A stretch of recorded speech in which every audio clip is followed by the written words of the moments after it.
2 for the following: Kapkoros Level 3A Hospital, County Government of Bomet; Eldama Ravine District Hospital, County Government of Baringo; Marigat Sub-County Hospital, County Government of Baringo; J.M. Kariuki Memorial County Referral Hospital, County Government of Nyandarua. Reports of the Auditor General on financial statements for the year ended 30th June 2023 of the following: Kwale Sub-County Level 4 Hospital, County Government of Kwale; Laisamis Sub-County Level 4 Referral Hospital, County Government of Marsabit; Embu Level 5 Hospital, County Government of Embu;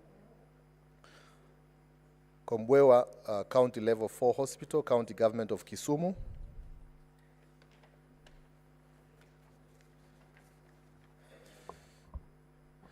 Ukwala Sub-County Level 4 Hospital, County Government of Siaya; Maragua Sub-County Level 4 Hospital, County Government of Muranga; Muriranja's Level 4 Hospital, County Government of Muranga; Engineer County Level 4 Hospital, County Government of Nyandarua for the 14 months; J.M. Kariuki County Referral Hospital, County Government of Nyandarua; Kapkoros Level 3A Hospital, County Government of Bomet; Chaptalal Level 3B Hospital, County Government of Bomet; Nandai Sub-County Level 4 Hospital, County Government of Bomet; Baringo County Referral Hospital, County Government of Baringo; Eldama Ravine District Hospital, County Government of Baringo; Mogotio Sub-County Level 4 Hospital, County Government of Baringo; Kisegi Level 4 Hospital, County Government of Homa Bay; Nyandiwa Level 4 Hospital, County Government of Homa Bay; Nyagiela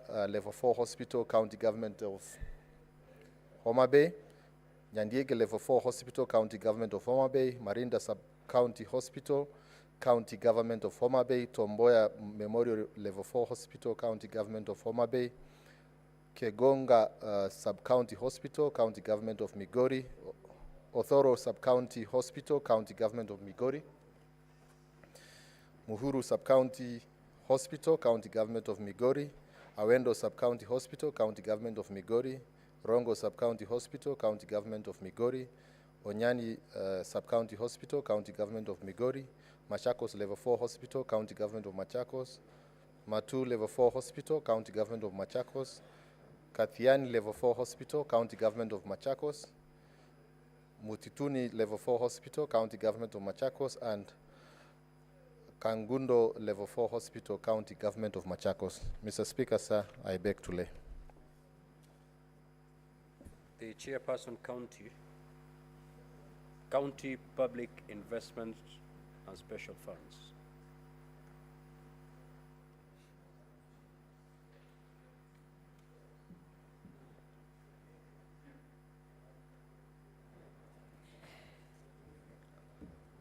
Mr. Speaker, sir, I beg to lay the following papers on the table of the Senate today, 2nd October 2024. Reports of the Select Committee on County Public Investments and Special Funds on its consideration of the audit report for water service providers for the financial years 2018-2019, Volume 6, 2019-2020, Volume 7, and 2020-2021, Volume 9. Thank you, Mr. Speaker. Senator Moses Kajwang.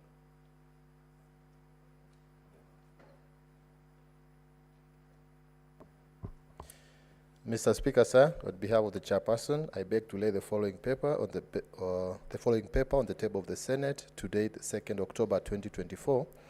Report of the proceedings of the Parliamentarians' Dialogue at the African Climate Summit 2023, held in the National Assembly Chamber, Parliament Building, Nairobi, on 3rd to 6th September 2023. Senator Kathuri Murungi.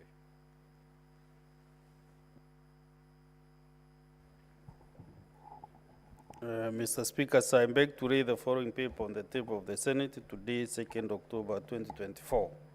Report of the Kenyan delegation to the 64th session of the OACPS Parliamentary Assembly and the first session of the OACPS EU Joint Parliamentary Assembly held in Rwanda, Angola from 17th to 21st February 2004. Thank you. Next order.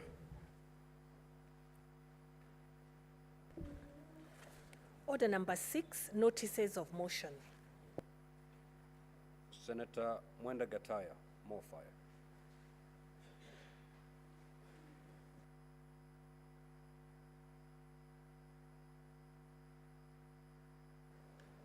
Thank you, Honorable Speaker. Mr. Speaker, I beg to give a notice of the following motion that aware that the waste management in cities, towns, and urban areas in Kenya has clearly stood out as one of the greatest challenges to the well-being of urban dwellers, particularly those living near dump sites, in infringing their right to a clean and healthy environment as provided for under Article 42 of the Constitution and Section 3 of the Environmental Management and Coordination Act, noting that most of the developed countries and some countries in Africa are managed to sufficiently deal with the use of waste management in their cities, towns, and urban areas, making them attractive to the residents and investors from other countries, and significantly reducing the risk of diseases caused by poor sanitation. Concerned that if proper waste management mechanisms are not put in place, the increased population in cities, towns, and urban areas in Kenya will worsen the situation, considering the culture displayed by most Kenyans in waste disposal. Cognizant that paragraph 2G of part 2 of the 4th schedule to the Constitution mandates county governments with the function of the refuse removal, refuse dumping, and solid waste management. Now, therefore, the Senate calls upon county governments to develop county-specific frameworks in their respective counties to regulate the challenge of waste management that will avert the associated environmental and health-related risk to the residents of cities, towns, and urban areas in Kenya. Thank you, Honorable Speaker. Senator Mwenda Gataya, Mofire, MP. I move. I give notification motion. We will defer order number 6.2 and go to order number 6.3. Senator Moses Kajwang.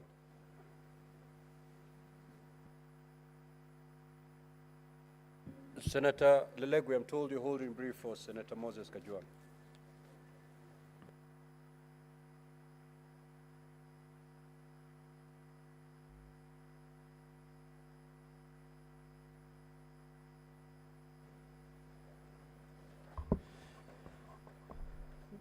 Mr. Speaker, sir, I give the following notice of motion, report of the proceedings of the Parliamentarians' Dialogue at the African Climate Summit 2023 held in the National Assembly Chamber, Parliament Buildings, Nairobi on 3rd to 6th September 2023. Mr. Speaker, sir, I beg to give the notice of the following motion that the Senate notes the report of the proceedings of the Parliamentarians' Dialogue at the African Climate Summit 2023 held in the National Assembly Chamber, Parliament Building, Nairobi on 3rd to 6th September 2023, laid on the table of the Senate on Wednesday, 2nd October 2024. Thank you.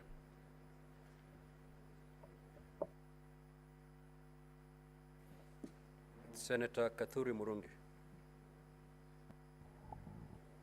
Mr. Speaker, I beg to give notice of the following motion, that the Senate notes report of the Kenyan delegation to the 64th session of the Organization of African, Caribbean, and Pacific States, OACPS, Parliamentary Assembly, and the first session of the OACPS, European Union Joint Parliamentary Assembly, held in Rwanda, Angola from 17th to 21st February 2024, laid on the table of the Senate on Wednesday, 2nd October 2024. I thank you.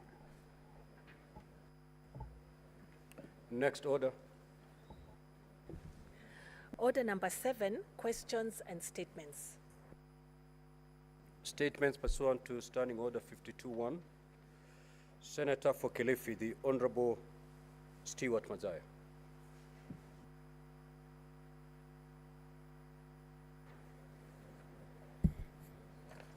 Thank you, Mr. Speaker. I thank you, Mr. Speaker. Mr. Speaker, I rise pursuant to Standing Order 52-1 to make a statement on a matter of national general tropical concern, namely the rise in cases of fraudulent officers of overseas jobs by unscrupulous recruiting and travel agencies in Kenya. Mr. Speaker, sir, since last year, Kenya has experienced a disturbing increase in the increase of job fraud, leaving many desperate job seekers vulnerable to unscrupulous schemes.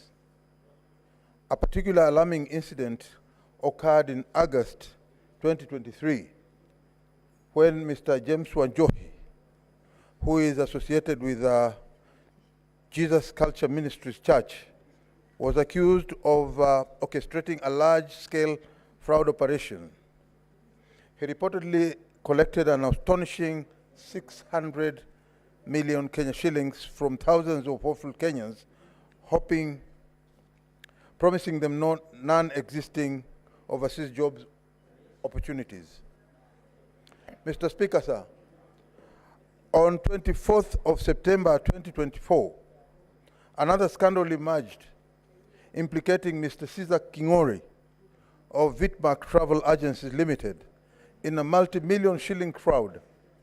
According to the Director of Criminal Investigations, Mr. Kingori is accused of frauduling both Kenyans and foreigners of nearly 730 million shillings. To further deceive his victims, he falsely claimed to have participated in a high-level meeting in Germany alongside the presidential official entourage, thereby exploiting the trust of many. This audacious public confidence in the viability of such opportunities. Mr. Speaker, sir, these cases underscores the alarming rate of exploitation of vulnerable individuals who are made to pay between 100,000 Kenyan shillings and 150,000 Kenyan shillings in their pursuit of employment opportunities. This not only impoverishes them, but also, in some instances, leading to them facing bans on obtaining visas from embassies due to false documents. The situation demands urgent and decisive action. We cannot afford to remain while our citizens are exploited and their dreams shattered. It is our duty to ensure that every Kenyan seeks opportunities abroad can do so with assurance that their rights and dignity will be upheld. While we recognize the importance of exploitation, of exploring employment opportunities beyond our borders, these opportunities must be legitimate and secure.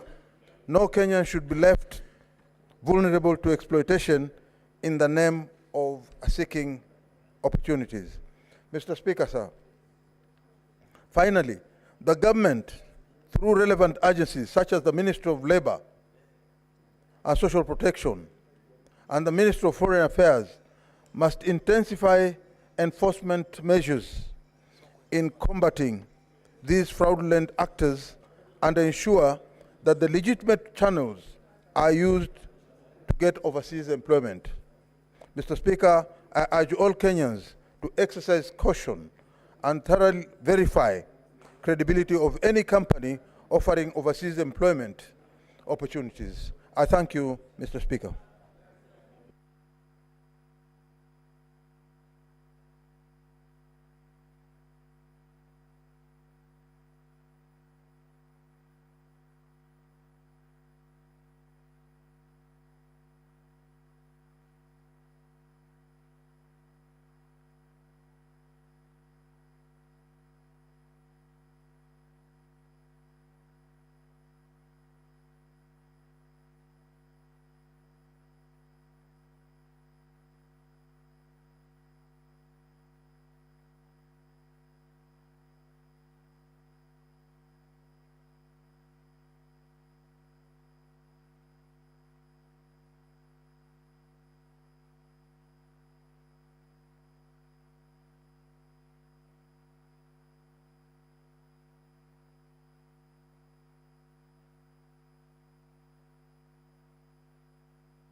Statement pursuant to Standing Order 53-1. Senator Kathuri Murungi.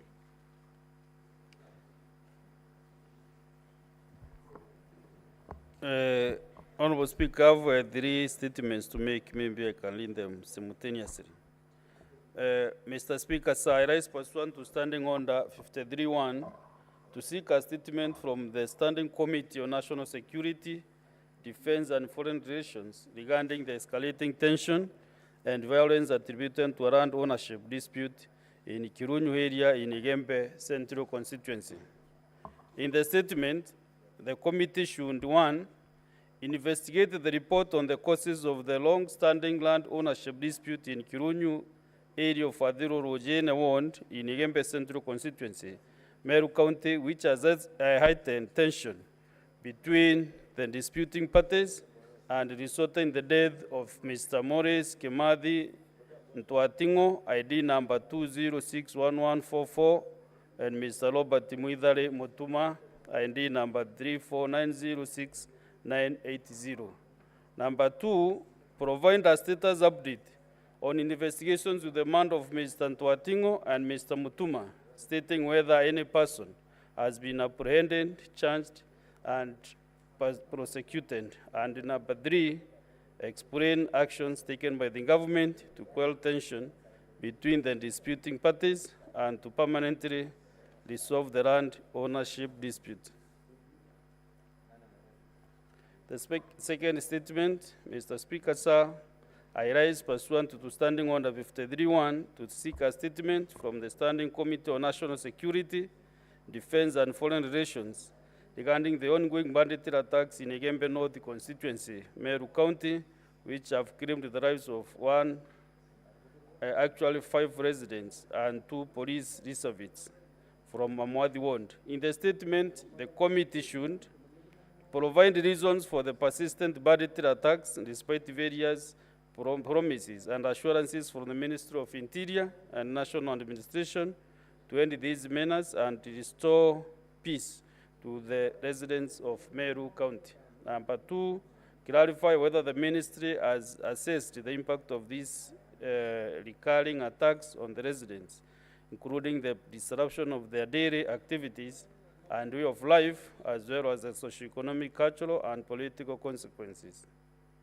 Number 3, state the interventions made by the ministry to support residents affected by the ongoing banditry. And number 4, outline the mechanisms being implemented to permanently restore peace and order in the region and to build public confidence in the security apparatus.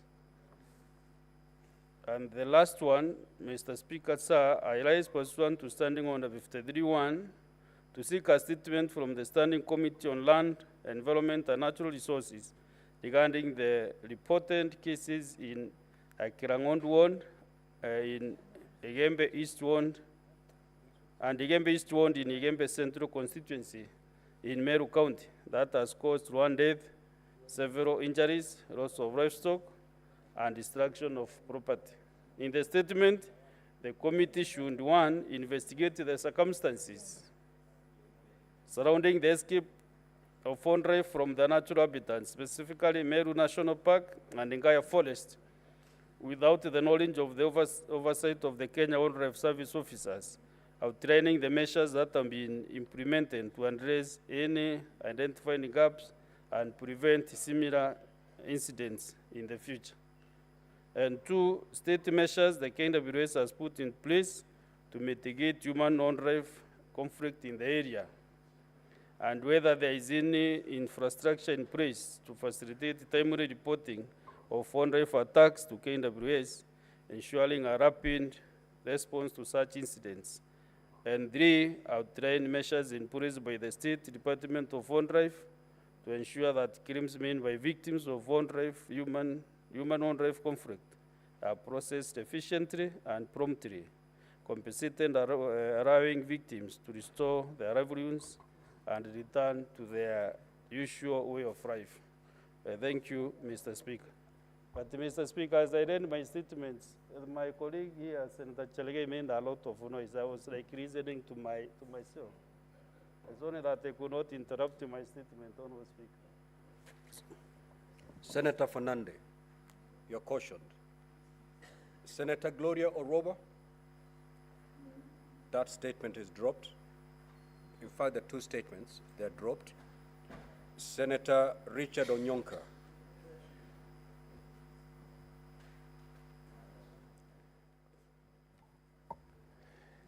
Thank you, Mr. Speaker, for giving me the opportunity. Mr. Speaker,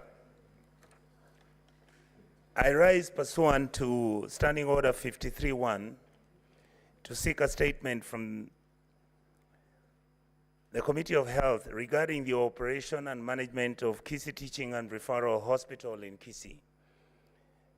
Mr. Speaker, sir, there have been numerous reports and allegations indicating mismanagement and systemic failures at Kisii Teaching and Referral Hospital, which, if not addressed, could have dire consequences for the management and eventual healthcare providing services to the residents of Kisii.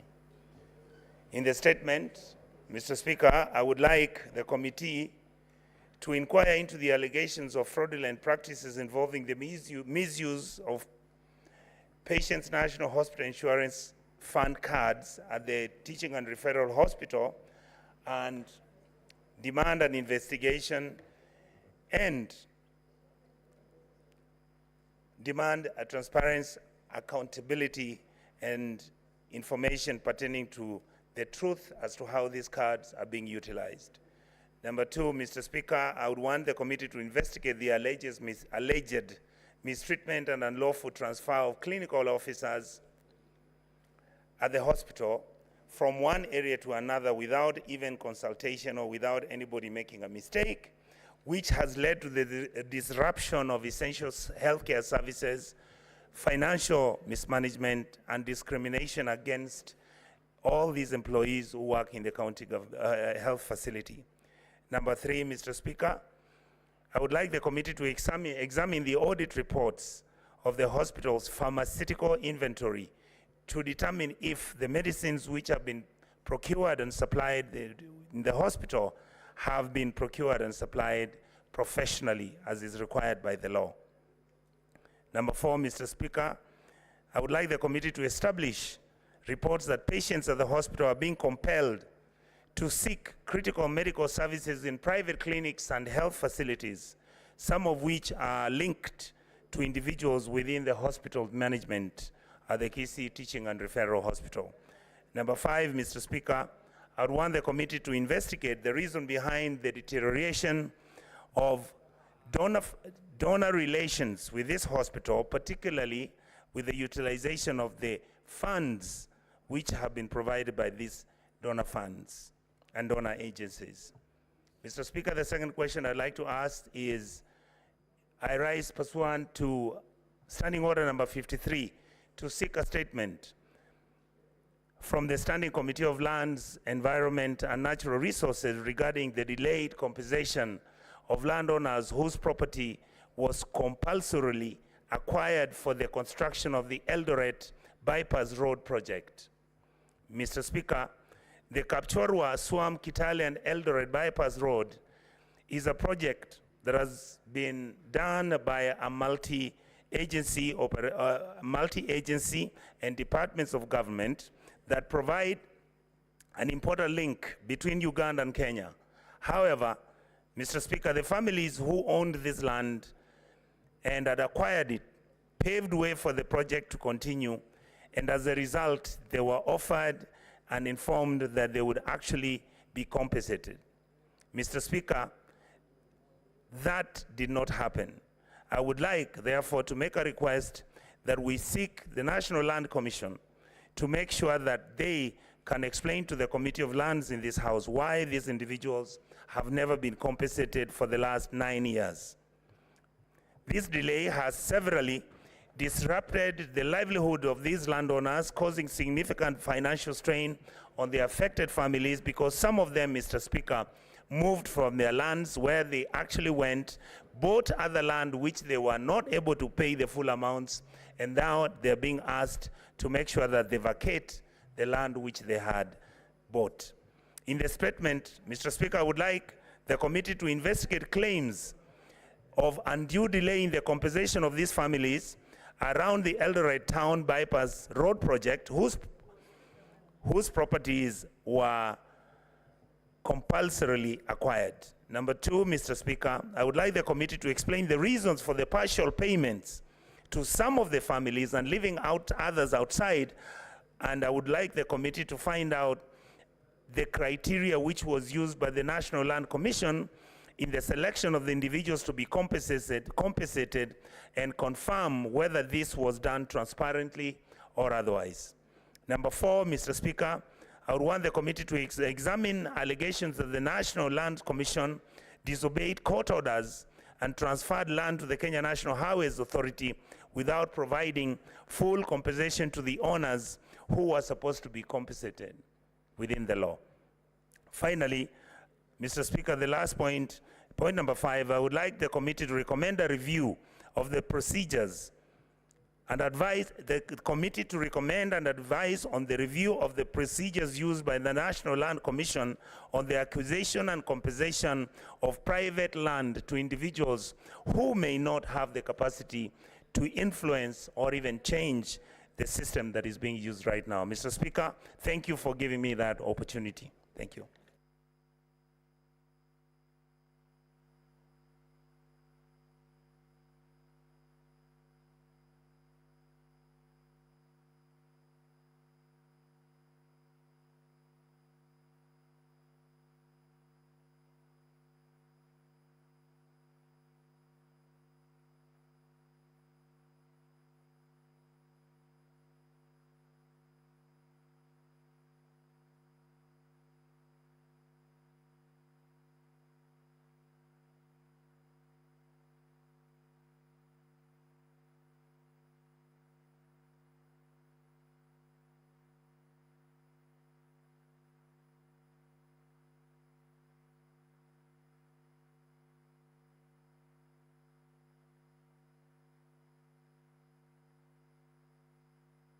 Now, honorable senators, for the convenience of the House, and pursuant to Standing Order 45-2, allow me to rearrange the sequence of the order paper.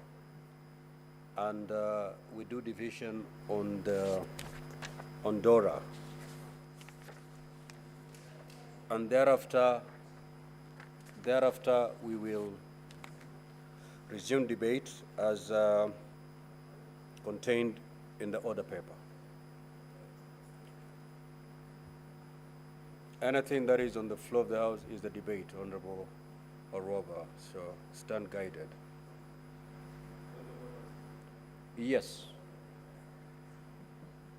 What is your intervention, Majority Leader?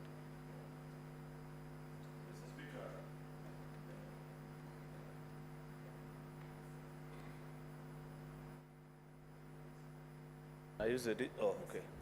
Mr. Speaker, I have a matter of concern that perhaps you may need to guide us as a House, and maybe you will tell us how you want us to proceed.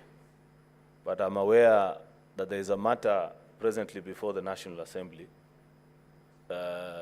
which may or may not find its way to the Senate.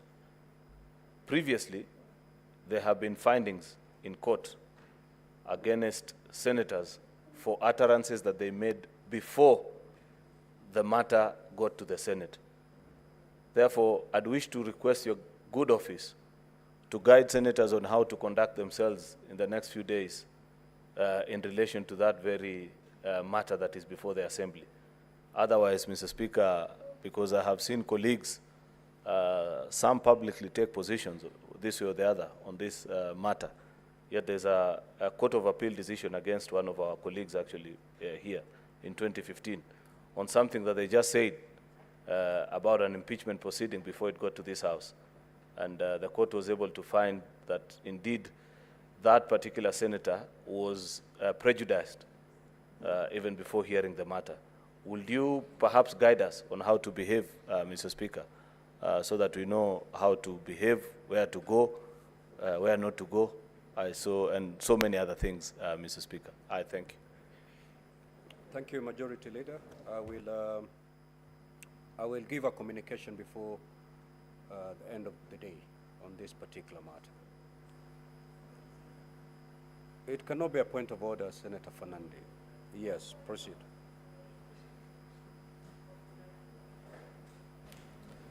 Mr. Speaker, while the issue that has been raised by Majority Leader is of weighty concern, but under the law there is what we call fair comment. Mr. Speaker, it is judicially noticed that your counterpart in the National Assembly and his deputy have taken a position on the matter that is active before them. So even as you consider your ruling, you should also be able to guide us, because the umpire of the arbiter neutral house, who should be neutral, have already taken a position on that matter. So, Mr. Speaker, even as you rule on it, there is also the principle of access to information, fair comment, and freedom of media. So even some things are judicially noticed that going by the decision in your Solomonic ruling should not appear in any way to gag members from giving what we call fair comment, because we have seen people who are senior in Parliament taking certain position that it might be presumptuous that they are thinking and the position they all can affect the outcome and decision that is actively in the matter.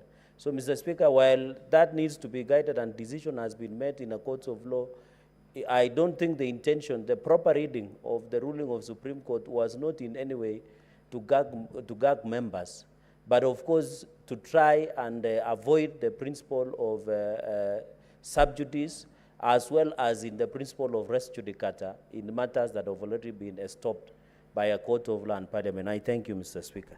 Thank you. We'll consider that in the communication. Yes, Senator Wambua.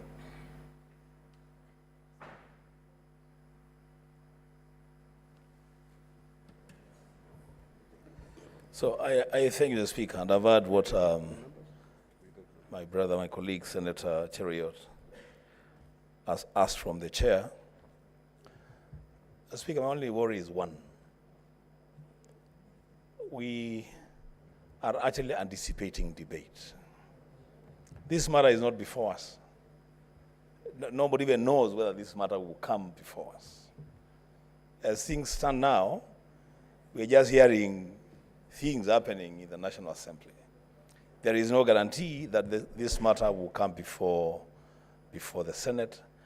Speaker, the only thing that I would ask you to consider in your direction is the fact that this is a matter that is happening in the public space. And there will be a lot of people, including leaders, addressing themselves to this matter. And as I said, there is nothing in that process so far that anybody can cling on and say, this matter will definitely come before the Senate. That will be determined by the vote in the National Assembly. The Speaker, a space where, and I hope that the Senate will never go down to that level, where a speaker waiting to sit on a matter and the deputy would pronounce themselves on the outcome of a matter. Mr. Speaker, I'm just hoping that one day it will never happen in the Senate that the Speaker of the Senate or the deputy or members of the panel will ever pronounce themselves on any matter, irrespective of how strongly they feel about that matter. Mr. Speaker, I submit. Sergeant at Arms, close the door.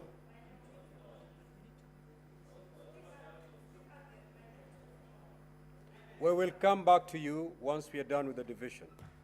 Clerk, proceed to read the two orders.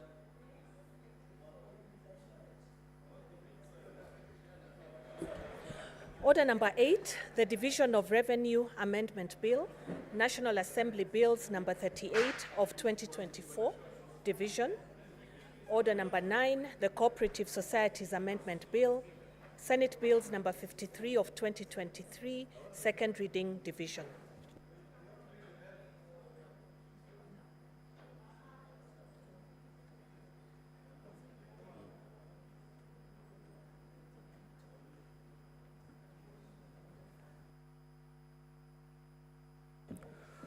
Sergeant, at times I'm informed that there could be senators in the lounge wishing to come in. Kindly just ring the bell before you close the door and draw the bar. Ring the bell for 2 minutes. For 2 minutes.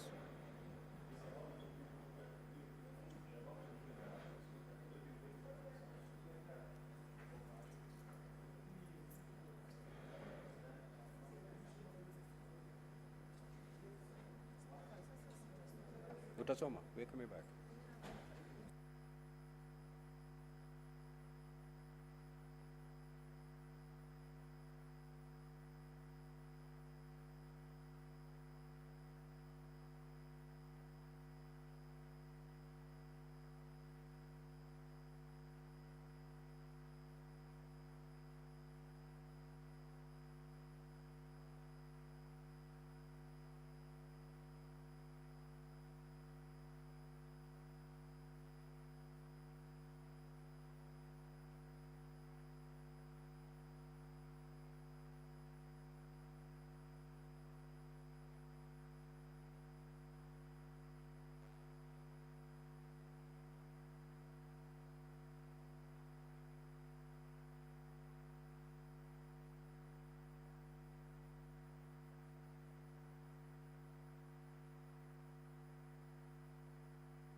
The majority leader and the minority leader kindly approach the chair, please.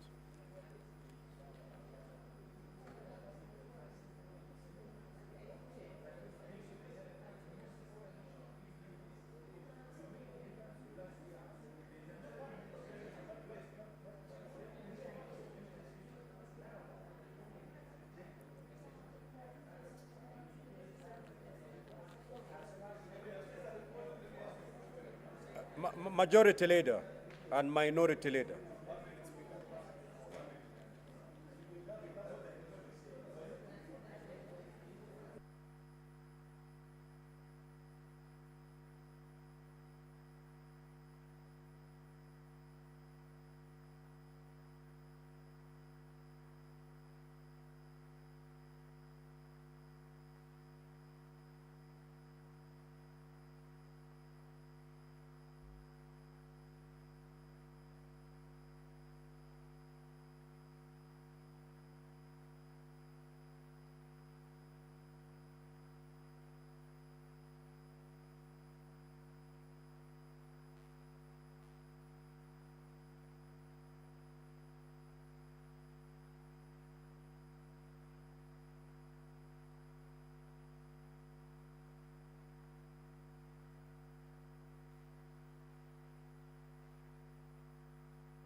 Sergeant at times, just ring the bell for further 5 minutes.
Order, honorable senators. Sergeant at Arms, kindly close the door and draw the bar.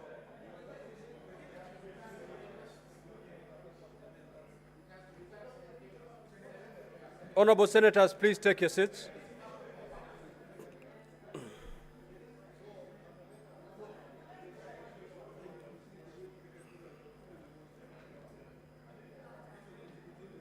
Senator Eddy, take your seat. Now, honorable senators, we are going to defer order number 8. We are going to defer order number 8 until tomorrow. We will proceed with order number 9. Clerk, kindly call that order.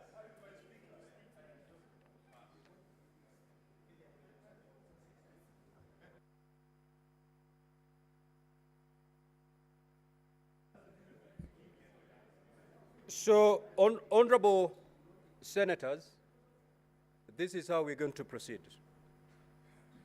This order has already been called out. It is the Cooperative Societies Amendment Bill, Senate Bills number 53 of 2023. That is the bill that is up for division now.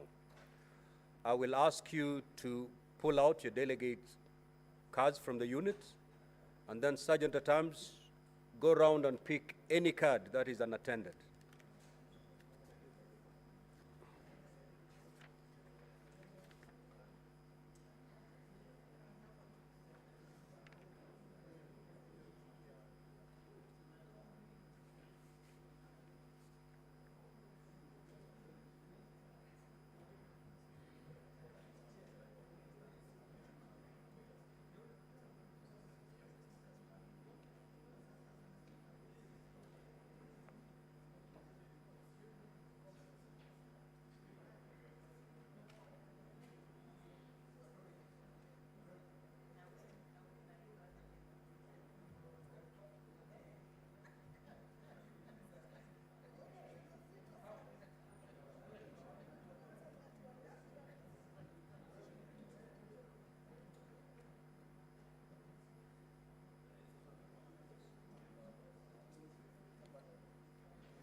Senator Roba, kindly take your seat.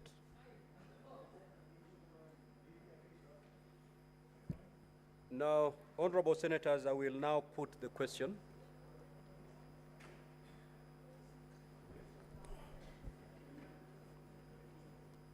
That the Cooperative Societies Amendment Bill, Senate Bills number 53 of 2023 be now read a second time. You may proceed to log back in and vote.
Senator Mbugua, you have authority to vote on behalf of Senator Matthews, so you may proceed.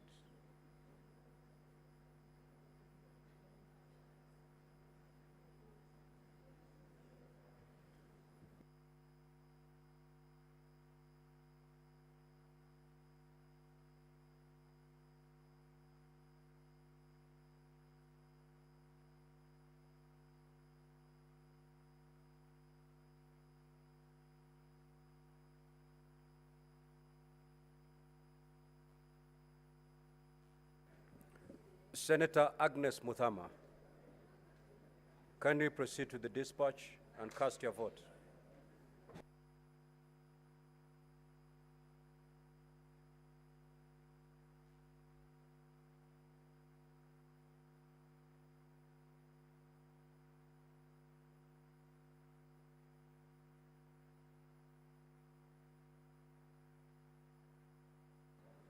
Senator Beatrice Ogola, also proceed to dispatch and cast your vote.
Order, honorable senators.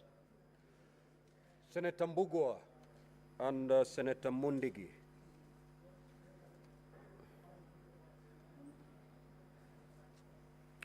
So the result of the division is as follows.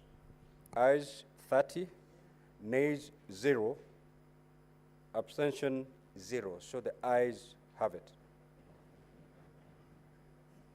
A bill for an act of parliament to amend the Cooperative Societies Act and for connected purposes. Sergeant at Arms, you may open the door and withdraw the bar.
Now, honorable senators will go back to the statements pursuant to Standing Order 53-1.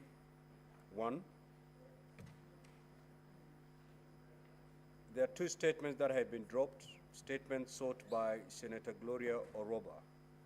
Having given or having explained herself to the satisfaction of the chair, I will allow her to proceed to read her two statements.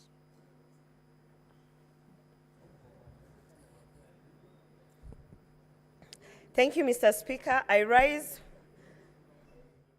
Mr. Speaker, please protect me from the Deputy Speaker and Cherargei. Mr. Speaker, I rise pursuant to Standing Order 53-1 to seek a statement from the Standing Committee on Roads, Transportation and Housing regarding ongoing renovations on government buildings across the country. In the statement, the committee should state government institutions currently undertaking renovations on their buildings, confirming whether the said renovations are part of the said entities' approved work plans for the financial year 2024-2025. 2, disclose the budget allocated for these renovations, stating the specified time frame for each renovation. 3, provide the scope of the renovation works and details of the entities awarded the renovation tenders, stating the contract sum for each tender.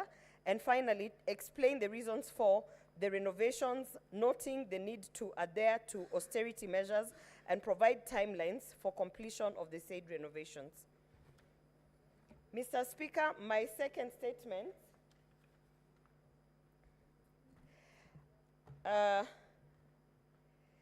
Mr. Speaker, this is my request for a statement on operations of the social media platform X Corporation, formerly Twitter, in the country. Mr. Speaker, I rise pursuant to Standing Order 53-1 to seek a statement from the Standing Committee on Information, Communication and Technology concerning the operation of social media platform X Corporation, formerly Twitter, in the country.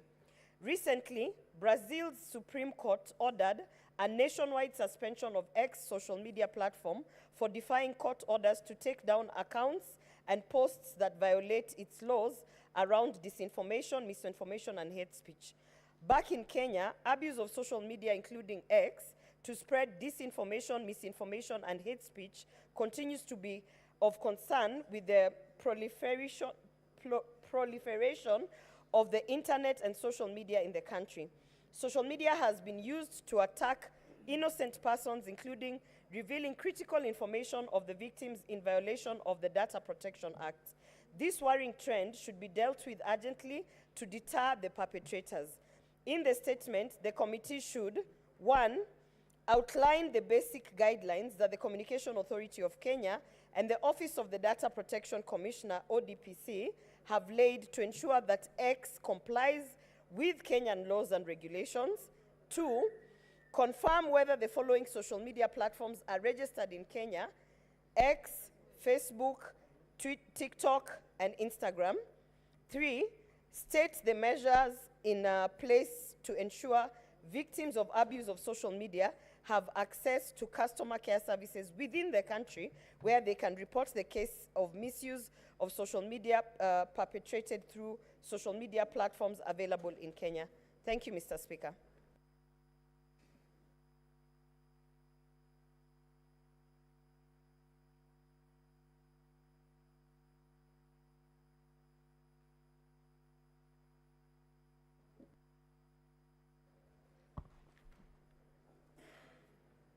Thank you, Mr. Speaker. Request for statement on the asbestos roofing in Gategi, Gaos, Gitaraka, Gaos, and Wachoron Boys in Mbeere South, constituency, Embu County. Mr. Speaker, sir, I rise person to Standing Order 53-1 to check a statement from the Standing Committee on Lands, Environment, and Natural Resources regarding asbestos roofing in Gategi, Gaos, Gitaraka, Gaos, and Wachoron Boys in Mbeere South, constituency, Embu County.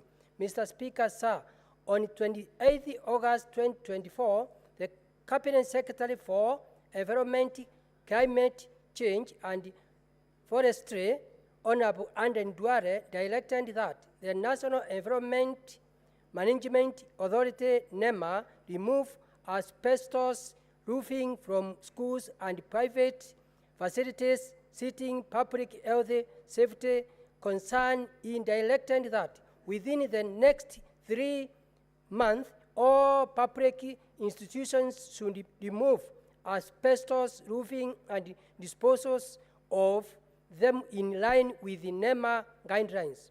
In the statement, the committee should, 1, explain the measures the Ministry of Environment has put in place to ensure the removal of all the asbestos roofing at Gategi Girls, Itaraka Girls, and Wachoron Boys School in Mbeere South Constituency, Embu County, and provide timelines established by the ministry to replace the asbestos roofing in these schools in order to protect students from the dangers associated with asbestos, just as the risk of cancer.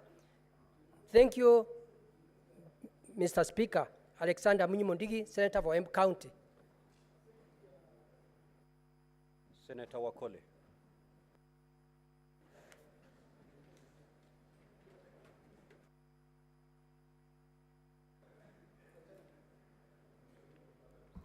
Thank you, Mr. Speaker, sir. On the delayed disbursement of capitation funds to technical and vocational education training institutions.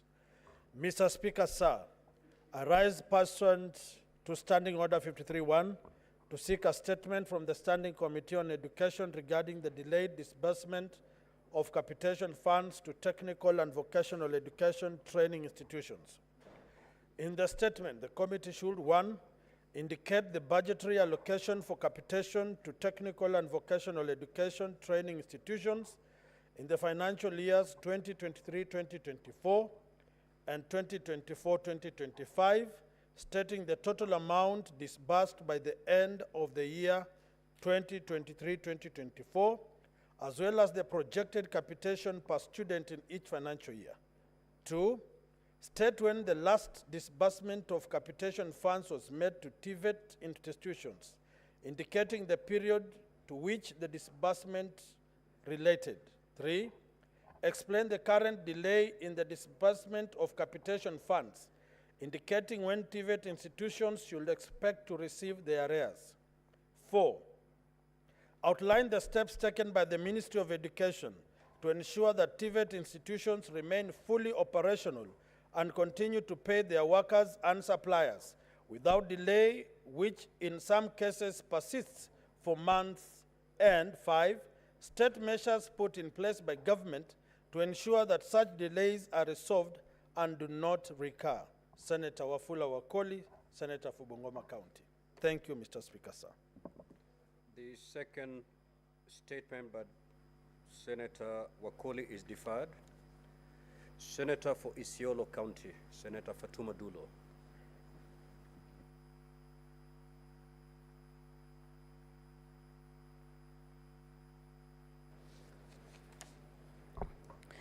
Mr. Speaker, sir, I rise pursuant to Standing Order 53-1 to seek a statement from the Standing Committee on National Security, Defense and Foreign Relations regarding the suspected abduction of Mr. Adan Makona Ali from Dabel area in Marsabit County.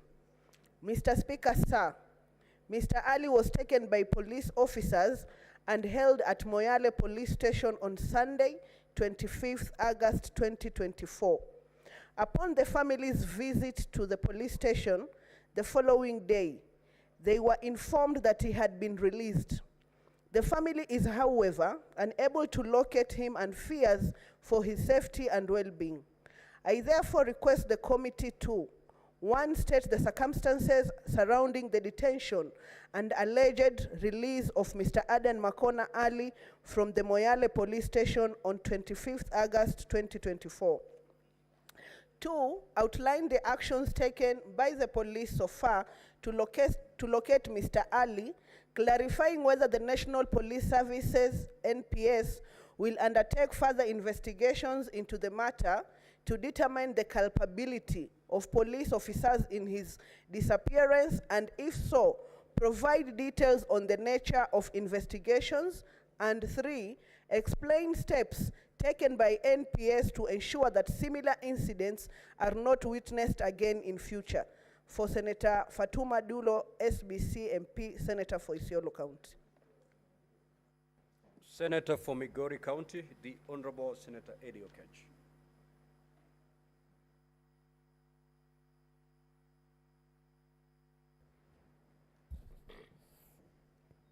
Thank you, Mr. Speaker. Mr. Speaker, I rise pursuant to Standing Order 531 to seek a statement from the Standing Committee of Finance and Budget regarding the status of pending bills accrued by the County Government of Migori. Mr. Speaker, in the statement, the committee should provide a detailed breakdown of the pending bills accrued by the County Government of Migori from the financial year 2013-2014 to date. And Mr. Speaker, they should indicate the nature and current status of payment of each pending bills, the suppliers owed, reasons for the delay in payment, as well as the financial year in which each was accrued. Mr. Speaker, in the statement also, the committee should explain how the county government intends to clear the outstanding pending bills in Migori County. Mr. Speaker, in the statement, the committee should also provide a list of all payments processed through the internet banking, known as IB, platform in the financial year 2024-2025, stating reasons for inordinate delays in finalizing such payments. Mr. Speaker, in the statement, the committee should also explain how the county government of Migori has addressed audit queries regarding pending bills highlighted in reports of the Auditor General and the Senate. And lastly, Mr. Speaker, in the statement, the committee should state any measures in place to ensure the timely payment of suppliers of goods and services by the county government of Migori to prevent further accumulation of pending bills in Migori County. Thank you, Mr. Speaker. Senator for Nandi, Honorable Samson Chirange.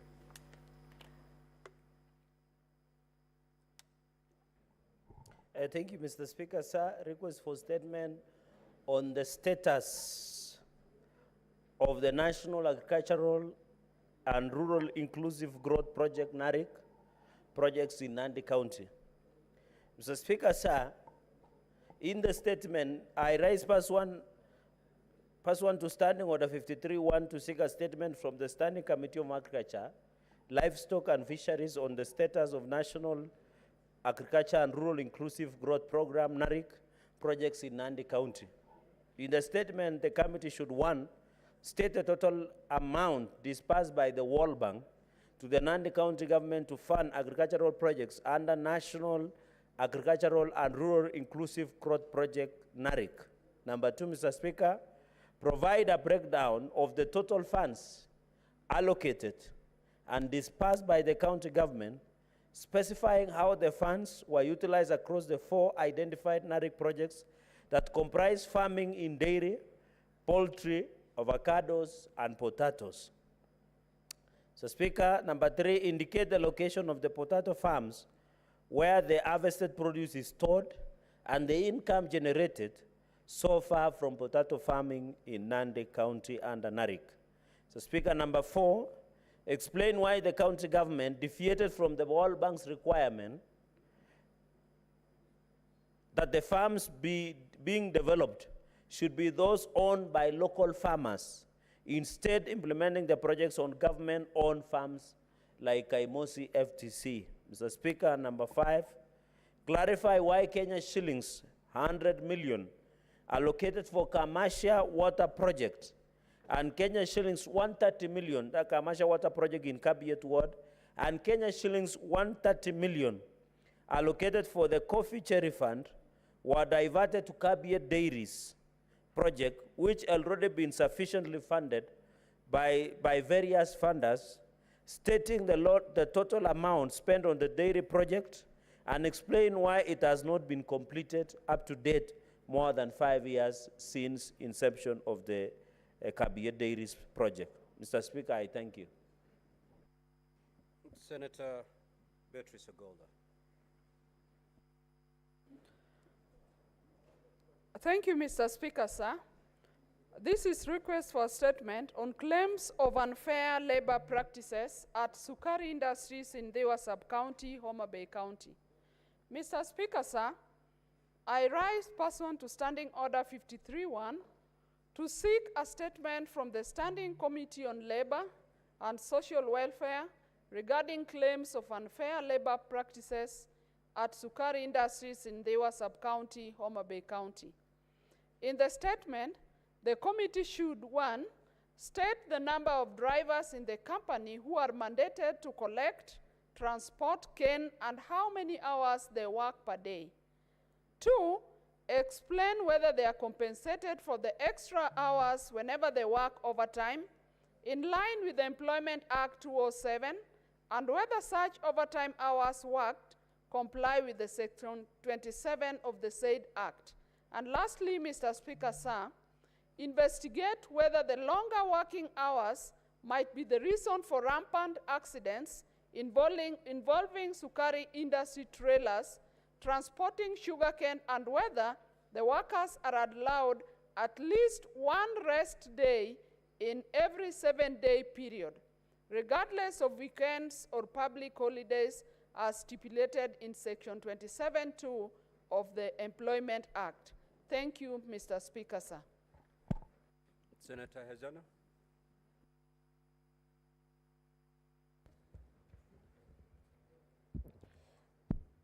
Thank you, Mr. Speaker.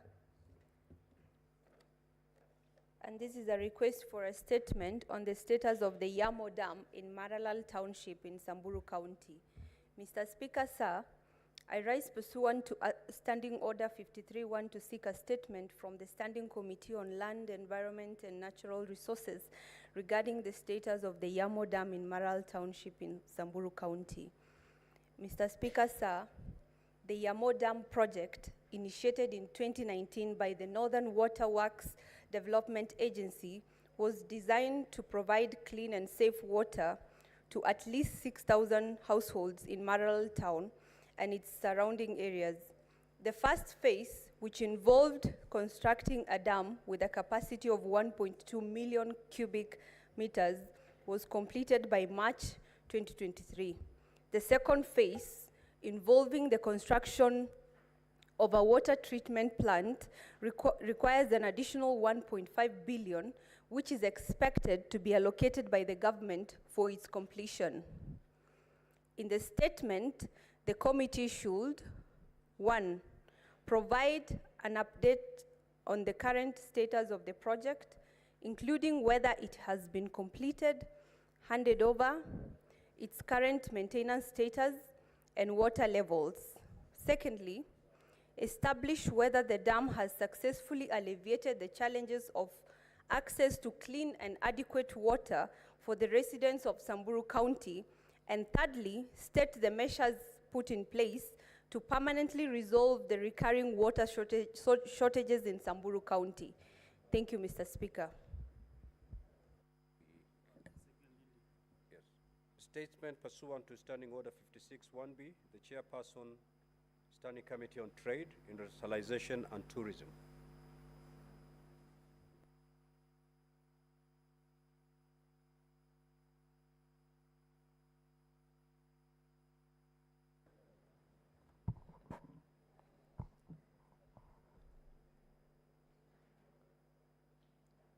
A statement relating to the activities of the Standing Committee on Trade, Industrialization and Tourism, pursuant to Standing Order 56-1B for the period between April to August 2024. Mr. Speaker, sir, I rise pursuant to Standing Order 56-1B to make a statement relating to the activities of the Standing Committee on Trade, Industrialization and Tourism for the second quarter of the third session, covering the period between April to August 2024. During the period under review, the committee held 32 sittings, during which it considered 8 statements, 1 petition, and 4 bills. The committee also undertook 1 report retreat in Machakos County and considered the schedule of amendments from the National Assembly on the County Licensing Uniform Procedure Bill, Senate Bill number 9 of 2022. Attached at this statement is a schedule of legislative business considered by the committee. Mr. Speaker, sir, during this period, the committee concluded the report on the 3 bills. 1A, the Street Vendors Protections and Livelihood Bill, Senate Bill number 41 of 2023. B, the Cooperative Society Amendment Bill, Senate Bill number 53 of 2023. And C, the Schedule of Amendment of the County Licensing Uniform Procedure Bill, Senate Bill number 9 of 2022. The bill was assented by the President on the Thursday, 27th June 2024. The committee held a consultative meetings with the Cabinet Secretary, Ministry of Investment, Trade and Industrialization on the legislative business under the ministry. The committee also invited the Principal Secretary in the Ministry of East African Community on the arid and semi-arid lands, the regional development, to respond on statements committed to the committee. The committee also considered a petitions concerning allegation fraudulent dealings with Diageo East African Breweries Limited, EABL, Kenya Breweries and UDV, Kenya, and has met with the petitioner, Managing Director of EABL, the Competition Authority, and the Capital Market Authority to gain insight into the petition. The committee, in the final phase of stakeholders' engagement before concluding the adopting of the report for tabling to the Senate. As a part of its capacity building, the committee participated in the 7th KIPRA Annual Regional Conference that took place from 26th to 28th June 2024 in Kisumu County, a theme as the future of industrialization in Kenya, pathways to industrialized in the bottom-up economic transformations agenda. The forum enhanced the capacity of the committee on the status and opportunities for industrialization in Kenya, as in the legislative interventions required from the Senate. Mr. Speaker, sir, during the consideration of the statements, the committee observed that there was an increasing number of statements pending before that required the attention of the relevant cabinet secretary in persons. However, due to the recent changes in the government, the cabinet secretary were not available. The committee also therefore scheduled to invite the substantive cabinet secretary following the reconstruction of the cabinet to appraise the committee on the status of the pending statements related to the specific matters or mandates. The committee will prioritize the finalizations of these pending statements on this legislative business before it. The committee will continue with its insight on the counties through scheduled county oversight inspections and networking visits to publish engagements or to public engagements to ensure continued implementations of programs and legislative business within its mandate. In particular, the committee will visit the county aggregated industrial parks, tourism, facilities and markets in the counties. Honorable Speaker, in conclusion, I wished to thank the office of the office and the office of the clerk of the Senate for the support according to the committee in its work in executing on executing its mandate. Lastly, I also wish to thank the members of the committee for the diligence and contributions during the committee activities and the committee secretariats for their facilitative responsibility. Thank you, Honorable Speaker. Next is the report from the chairperson, Select Committee on County Public Accounts.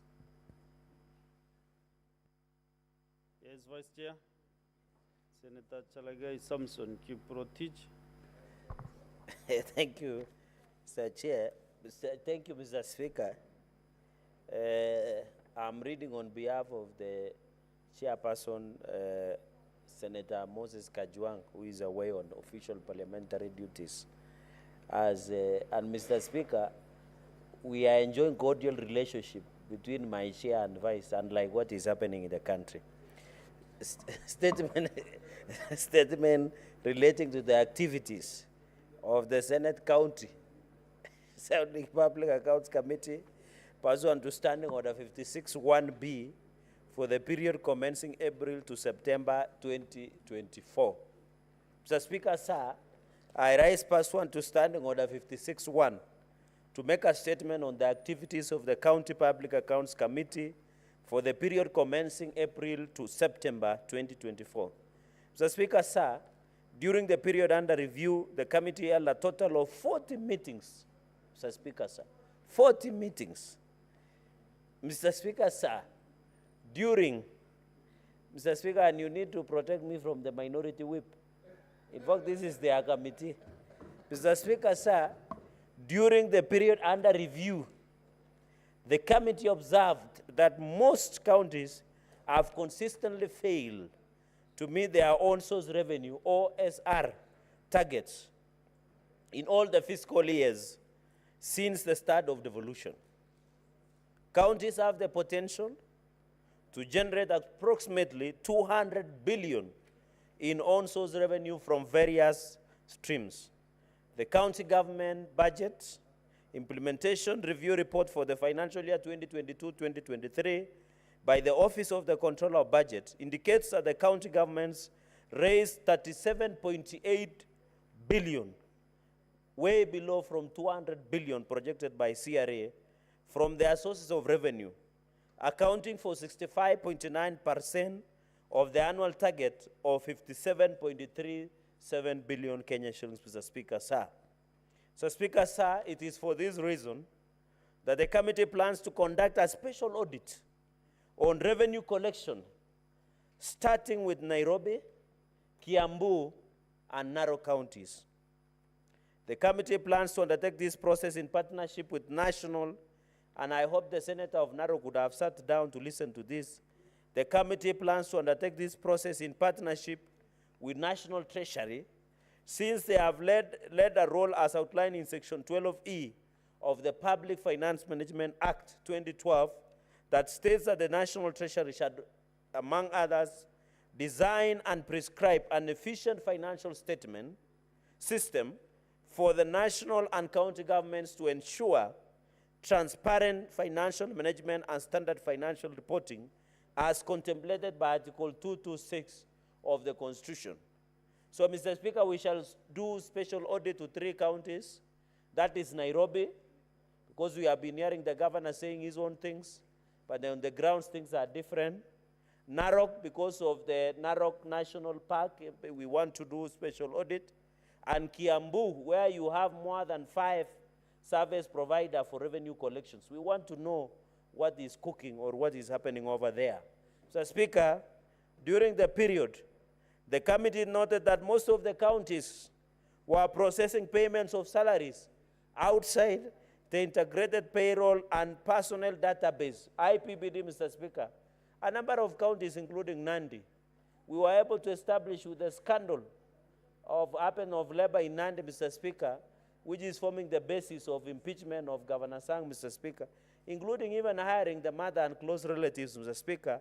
Most of them were being paid through IPPD or payment vouchers, Mr. Speaker. Even Kilifi, we have Manuel, even Vihiga, even Migori, Kitui, Mombasa, Lamu, and even Narok, Mr. Speaker, a number of them. Even Meru. Meru is worse. I think they are paying it outside IPPD to ensure the side effects of what transpired in this house, Mr. Speaker. We know that the process of issuance, and I would appeal to members that my office, as the office of the Vice Chairperson of County Public Accounts Committee, is always open to share such information with members. Of course, in consultation with my chair, in no way insubordinating or usurping his powers. So, Speaker, this personal file numbers is inefficient and plans to engage the national government, State Department of Public Service, Mr. Speaker, and public service continue to do audit or human resource audit in counties. We would want to know the amount they are being paid and the reports and the number of counties that Public Service Commission do human resource audit. The latest being Nandi, we want to know how much was being used. Mr. Speaker, you can find in April 2023, the workers were 3,000. In April 2024, the workers are 5,000, a growth of 1,500 ghost workers. To prescribe, and we have to COG to prescribe, design an efficient human resource management system to be used by counties through COG. Mr. Speaker, to eliminate human resource-related complexities in counties, the committee pursuant to Article 235 of the Constitution of Kenya has directed the Cabinet Secretary, Ministry of Public Service, Youth and Gender Affairs, develops regulations to provide guidance and clarity to county governments on engagement of casual employees, contracted workers, acting positions, and development of progressive platform for management of county human resource. Colleagues, you have to agree with me that most counties are struggling with labor crisis, and it must be addressed, Mr. Speaker. We were able to establish in Tarakaniti, Mr. Speaker, that the governor had what we call road marshals that were being hired to maintain roads. Mr. Speaker, I'm just stating what is on my report, Senator Ledama Olekina. I'm not debating, I'm just stating what is on the report. I'm giving an example. I'm not debating, Mr. Speaker. Senator Chelagai, Vice Chair, County Public Accounts. Yes, Mr. Speaker. Who are you answering? Because I give you permission. Okay, I should proceed. Sorry, I stand guided, Mr. Speaker. I was using, for example, on this issue of human resource. For example, like Tarakaniti, they had what we call road marshals in pretext of road marshals, but they are the governor's goons, Mr. Speaker, and we established during our hearing. So there is crisis in issues of labor, including even Vihiga. Mr. Speaker, sir, number 6, the committee also observed there was rampant voiding of payments by county governments. The approved cash plans by control of budget are not adhered, contrary to Section 22 of the COB Act 2016. The committee recommends the control of budget to institute mechanisms to enforce compliance of approved cash plans by counties to avoid this what we call rampant voiding payments, Mr. Speaker, and I hope members knows what voiding means. Mr. Speaker, sir, during the interrogation of the reports of the Auditor General on the financial statements for the financial year 2021-2022 and election period, the committee observed that some county entities did not submit or made late submissions of the relevant documents or provided false or misleading information to the Auditor General during the audit exercise, contrary to Section 62 of the Public Audit Act 2015. Mr. Speaker, on this, during election period, we found that people were doing voiding payments even 2 days before the election in August. They were voiding payments, Mr. Speaker, and I think members should note this. Following an engagement with the Auditor General, the committee shall consider introducing amendments to Section 196 and 197 of the Public Finance Management Act 2012 and Section 62 of the Public Audit 2015 to include administrative sanctions to individuals to not provide information. Mr. Speaker, it's worth noting to the committee that ISPAC members who provide information, ISPAC, Mr. Speaker, they are taken what we call cross-professional misconduct, and they are removed by the ISPAC, Mr. Speaker. In conclusion, Mr. Speaker, sir, I wish to thank members of the committee profoundly, including yours truly, for attending more than 40 committee meetings, Mr. Speaker. It's not easy, and it needs hard-working members who work tirelessly, Mr. Speaker. And the dedicated secretariat, courtesy of your office, that usually sit for long hours. Mr. Speaker, we have sat on Mondays, we sit from 8 to 6 p.m. in the evening, transacting serious businesses, because we want to ensure the financial audit review. Mr. Speaker, the committee, it is important I say this. We are trying, Mr. Speaker, to look at the financial years of the sitting governors. For example, in Narok, we are considering financial year 2022-2023 because we don't want to be morticians. We want to be objective, Mr. Speaker.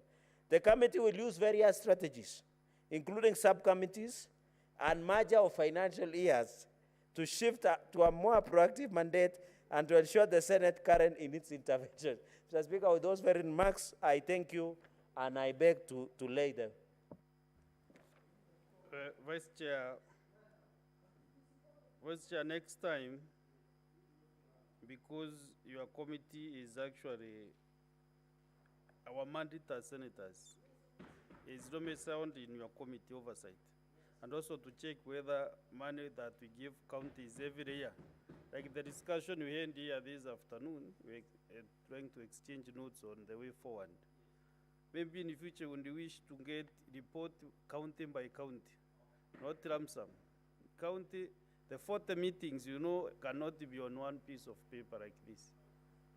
40 meetings. If you examine only 10 accounts for 40 meetings, then you cannot just bring a paper and then give us as a report for all the 47 counties. So we need a report with just details of every county, what has not been done in those specific counties. So I think you can do better than that. Yes, 1 minute. Mr. Speaker, I think what I can say, while I stand guided, through your secretariat, we normally table reports, and in those reports, we give directions and recommendations, but I'm happy we'll try and do a summary version of each and every county. I thank you, Mr. Speaker, but I stand guided. Thank you. There is a statement by the Standing Committee, Chairperson Standing Committee on Loans, Transportation and Housing. That report is defunct. And then there is the Chairperson Standing Committee on Land, Environment and Natural Resources. Maybe the chairman has delegated to a member of the committee, no? If not, you also defer that statement. So we go to the next order. Oh, no, there is a statement by the Chair of Finance and Budget. Proceed. Mr. Speaker, sir, thank you very much for this opportunity. This is a statement concerning the disbursement of funds to county governments in the present circumstance where there has been a delay in the enactment of County Allocation of Revenue Bill 2024. Mr. Speaker, sir, I rise pursuant to Standing Order 56-1A of the Standing Orders of the Senate to make a statement on the disbursement of funds to county governments in the present circumstance where there has been delay in the enactment of County Allocation of Revenue Bill 2024. Mr. Speaker, sir, the Division of Revenue Act, DORA, number 7 of 2024, was assented to on 10th of June 2024 and came into effect on 25th of June 2024. The Act divides nationally raised revenue between the two levels of government. The County Allocation of Revenue Bill, Senate Bills number 25 of 2024, was passed by Parliament on the 25th of June 2025 and transmitted to the President for assent. In accordance with Article 115(1)(b) of the Constitution, the President referred the bill back to Parliament with reservation. Parliament is yet to consider the President's reservation, and therefore the county allocation of revenue bill has not been enacted yet.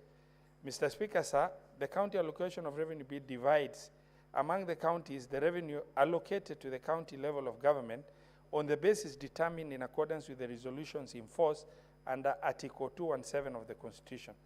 Therefore, the law contemplates that the allocation of nationally raised revenue is effected through the two-step process: vertical sharing of revenue between the two levels of government through Division of Revenue Act, and horizontal division of revenue between the 47 counties through the County Allocation of Revenue Act. With respect to the financial year 2024-2025, the first is complete as there is Division of Revenue Act in force. However, the second step is in abeyance as the County Allocation of Revenue Bill has not been enacted into law. Mr. Speaker, sir, as a result of this, the National Treasury has not made any transfers to counties of their share of nationally raised revenue. The delay in disbursement of county share of nationally raised revenue has paralyzed county governments, impeded their ability to discharge their functions, and is likely to lead to devastating consequences in crucial areas such as service delivery in health sector and other sectors.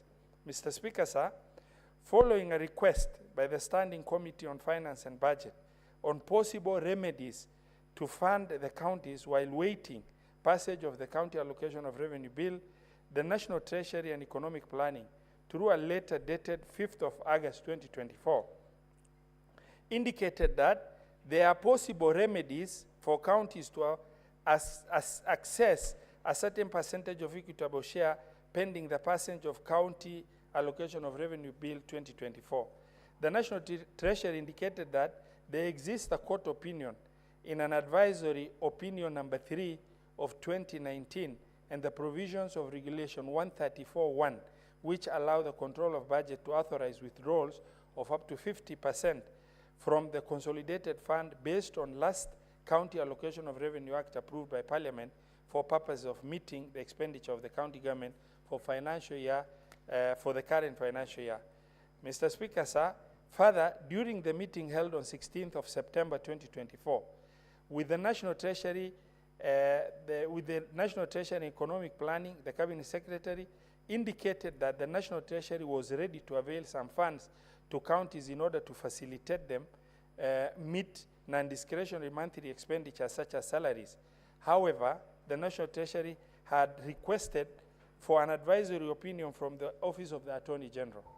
Mr. Speaker, sir, Regulation 134 of the Public Finance Management National Government Regulations 2015 provides that if the County Allocation of Revenue Bill submitted to Parliament for a financial year has not been approved by Parliament or is not likely to be approved by Parliament by the beginning of the financial year, the control of budget may authorize withdrawals of up to 50% from the consolidated fund based on the last County Allocation of Revenue Act approved by Parliament for purpose of meeting the expenditure of the county government for the financial year. Further, in Supreme Court Advisory Opinion number 3 of 2019, the court had occasion to consider the question of allocating revenue to the county governments where enactment of DORA has been delayed and made the following findings.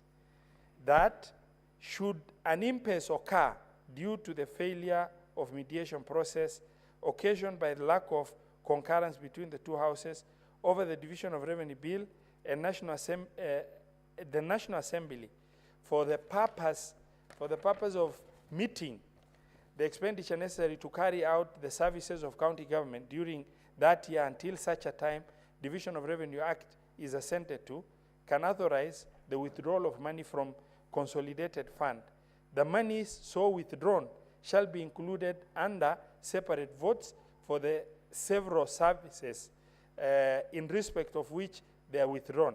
It is to be expected that each county assembly would have to readjust their respective budget and appropriation bills accordingly. And B, the percentage of money to be withdrawn be based on equitable allocation to counties in the Division of Revenue Act of the preceding financial year. In keeping with the spirit of Article 2222B of the Constitution, the money to be withdrawn shall be 50% of the total equitable share allocated to counties in the Division of Revenue Act. Mr. Speaker, sir, the opinion of the court as set out as shared was premised on the fact that Article 2221 of the Constitution provides an avenue for the continuation of national government business where Appropriation Act has not been assented to. The Constitution could not countenance that there would be any remedy for county government to assess a percentage of national raised revenue to avoid paralysis in service delivery at the counties.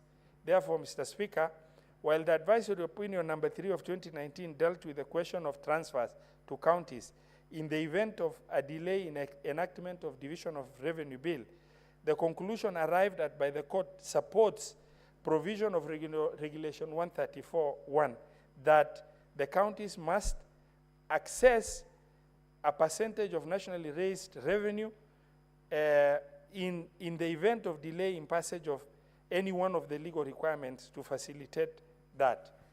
Mr. Speaker, sir, the committee is privy to advise to an advisory that has been rendered by the Attorney General to the Cabinet Secretary for National Treasury and Economic Planning, dated 20th of September 2024, in which the Attorney General canvasses the provisions of Regulation 134.1 of the Public Finance Management National Government Regulation 2015 and advisory opinion number 3 of 2019, and advises the National Treasury as follows: that the applicable law that would allow the disbursement of equitable share to the counties is Regulation 134.1 of the Public Finance Management National Government Regulation 2015.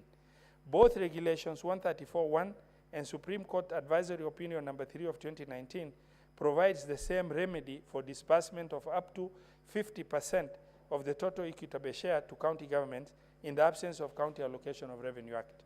Mr. Speaker, sir, in the light of these provisions of the law canvassed in this statement, the Committee on Finance and Budget has written to the National Treasury and the Control of Budget to direct, as a matter of utmost urgency, the authorization and withdrawal of up to 50% from the Consolidated Fund based on the last County Allocation of Revenue Act approved by Parliament for the purpose of meeting expenditure for the county government for the financial year. I thank you. Signed, Senator Ali Ibrahim Robert, Chairperson of the Standing Committee on Finance and Budget, and the party leader of UDM. Thank you very much. I'll give one or two senators to make a brief comment on that statement. Senator Olekina Redama. Thank you, Mr. Speaker. Mr. Speaker, let me begin by thanking the distinguished senator from Mandera for being very diligent in ensuring that our counties get what is theirs. This Senate, Mr. Speaker, if I remember very well, passed the Division of Revenue Bill, passed the CARA, and the only thing we're waiting for is for the President to assent to CARA. I held an earlier consultation with the Chair of Finance. The only point that I could see that we are differing is that we already have DORA, which has already been assented to. So the advisory given by the Attorney General is sound, but I still feel like even that advisory came short of saying the Senate, Parliament, the National Assembly, and the Senate have already passed a law. You cannot bring an argument and say that now because you want to amend a law, you stop operating with the existing law. So, Mr. Speaker, the Cabinet Secretary in charge of Finance really ought to just follow the law and ensure that money is sent to counties. You know, we cannot say we are now setting everything in abeyance until we have a new amended DORA. In fact, this is going to be the first time that people are going to amend DORA. I've sat here, we've never amended DORA. You know, we passed CARA. CARA was passed by the National Assembly. It was just waiting for it to be ascended. So surely, we cannot be sitting here and actually even entertaining a debate of amending DORA. You know, the earlier debate that we had here when that order was called is because we know that this House passed DORA and the law is in existence. So I don't even know why the Finance Committee entertained having these businesses of saying, let us use Regulation 134. Yet there's an existing Act of Parliament. So, you know, that is the only challenge we have. The only challenge we have, Mr. Speaker. And this is where now we have to argue and to see what will befit us. Is, one, asking ourselves whether, as the law, the Constitution, I believe it's Article 217 or 207, if I'm not wrong, where the share of revenue for the county government shall be released without undue delay or any deduction. Since we passed and we agreed to send 400,001 billion to our counties, if we're having a problem, a shortfall, Mr. Speaker, I don't believe that we are losing the 400 billion. This is going to be now the third quarter or the second quarter. Why don't we release money, and then in the process, if this House and the National Assembly agree to amend DORA, then the money can be reduced. So, Mr. Speaker, apart from arguing that we should use the previous DORA and the previous CARA and also the previous cash disbursement schedule as the law envisioned, let us continue applying the existing law that we passed so that we don't ground our counties to a halt. And you know what is so hypocritical, Mr. Speaker, is that currently the national government is continuing with its own programs. But our county governments are at halt because there's no money being sent to the county governments. So, Mr. Speaker, in summary, I want to beseech my colleagues. Senator Olekina, I request the two senators standing between the chair and the member contributing to learn very fast to your seats. Continue. Thank you, Mr. Speaker, for protecting me. So, Mr. Speaker, I think this statement does not require us really to beg. This statement, it should be really a directive to the Ministry of Finance that the law is there. Use the law. We are trying to correct everything. I know there was a problem with the Finance Act. But we should not just be looking at the raising mechanism, but we should also be looking at the expenditure on the other side. So if already there's a law that says send money to counties, send the money to counties.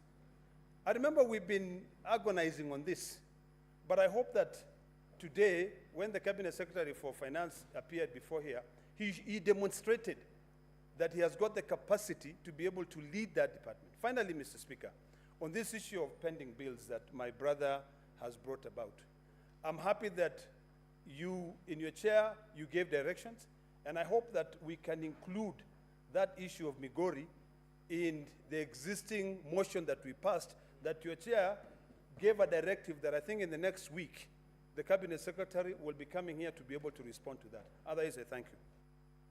Thank you. Any other member commenting on this report should use less than 3 minutes. Senator Chalagay. Mr. Speaker, I don't know what your secretariat or the legal department led by Dr. Okello were advising the Finance and Budget Committee. Mr. Speaker, you know why? Because we have a law already that we had passed. So the argument of Finance Committee should be based on Division of Revenue Act 2024, which had been assented by the President alongside the Appropriation Act, which was later amended by the National Assembly after the collapse of Finance Bill 2024. So when you say you want to allocate 50% of the allocation, it should be with the Act of 2022-2025, not the previous Act that, Mr. Speaker, we did pass the DORA here. And that is why today, Mr. Speaker, members were hesitant in proceeding with the second reading of the same amendment of the Act that is in existence in place, because we wanted to ensure that we reject this amendment and retain at 401 billion, as we had agreed, Mr. Speaker. So, Mr. Speaker, I want to say and be very clear that while I agree under Article 219, in fact, the National Senator Treasury, Chelagay. Mr. Speaker, Senator Mr. Speaker, the Chelagay, National the Chair of Treasury under Finance- Article 219 Listen. is very critical, Mr. Senator Speaker. Chelagay, when I'm speaking to you, You know, I'm looking at the time that you have I given don't us. mind about the time. Okay. Do you want to be informed by the chair budget? No, but I already have this information. Okay. Then he is not interested in chair, it's okay. Proceed. Mr. Speaker, under Article 219, it says money shall be dispersed without undue delay. I expected the Finance and Budget Committee to issue a cutting and an indictment against the Ministry of National Treasury for not releasing money. They should release money as approved by the DORA that we passed in 2022 or 2025. And then now when we, in case, but we are not going to amend for free, that is, we are not going to amend that act. We will ensure that it's only 401 billion that will go to counties. And we are not about to budge about that, Mr. Speaker. That is what I wanted. So in fact, this matter, even courts, if you take this matter before even a district magistrate court, DM1, will tell you this is basic. The law is in place, Mr. Speaker. Finally, on the issue of pending bills in Migori, I'm disappointed that, Mr. Speaker, when you are being owed by Migori County government, those people who have been given priority to be paid, you must give 30% to some of the senior officials within the county government of Migori. Mr. Speaker, and that is why even the governor of Migori has declined to appear tomorrow, Mr. Speaker, because he knows these are some of the serious issues of pending bills that he's facing in Migori County, Mr. Speaker. And therefore, Mr. Speaker, we shall not allow. There are many people who have pressure, diabetes in Migori County, because they use their resources to provide services and goods to Migori County government. Mr. Speaker, in line with our resolution of on payment of pending bills that we did at home, Mr. Speaker, they should be paid immediately. Senator Sosi.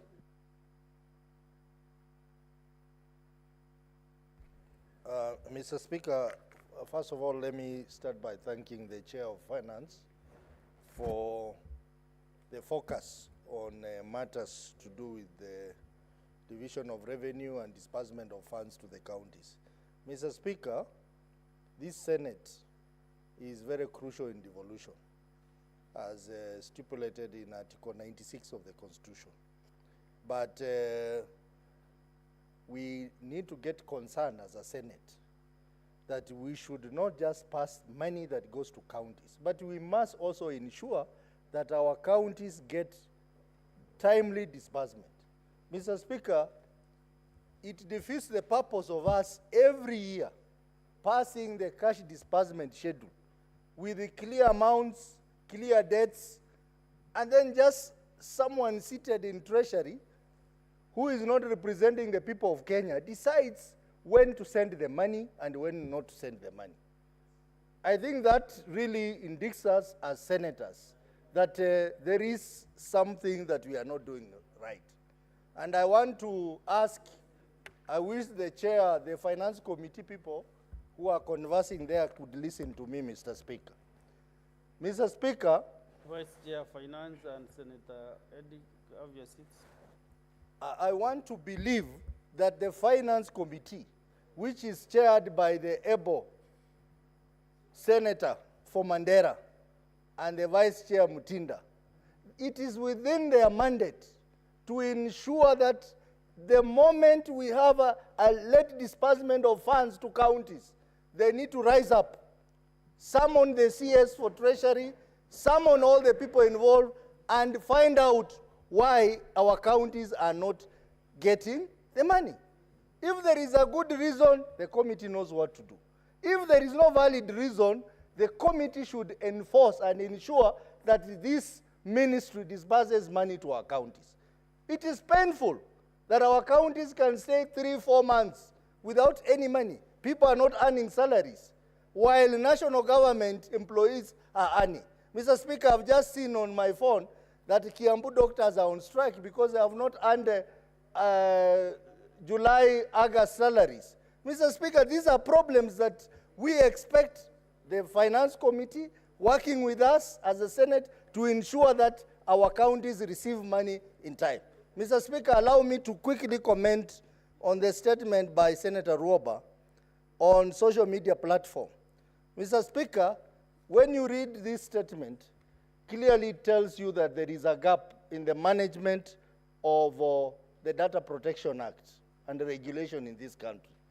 I think it's a high time that this parliament call to order the Office of the Data Protection.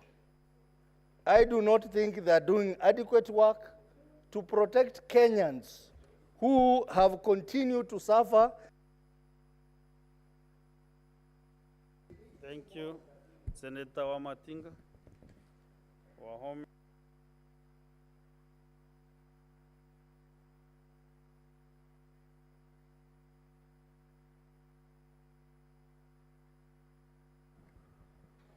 Thank you very much, Mr. Speaker, sir, for giving me this opportunity to contribute on the statement that has been tabled by the chair of the Finance Committee. Mr. Speaker, sir, indeed, we passed the law on dollar.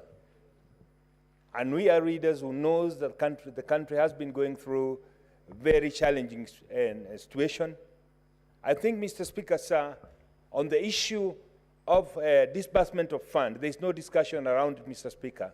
It must be timely, as envisaged, to allow the county governments to be able to plan.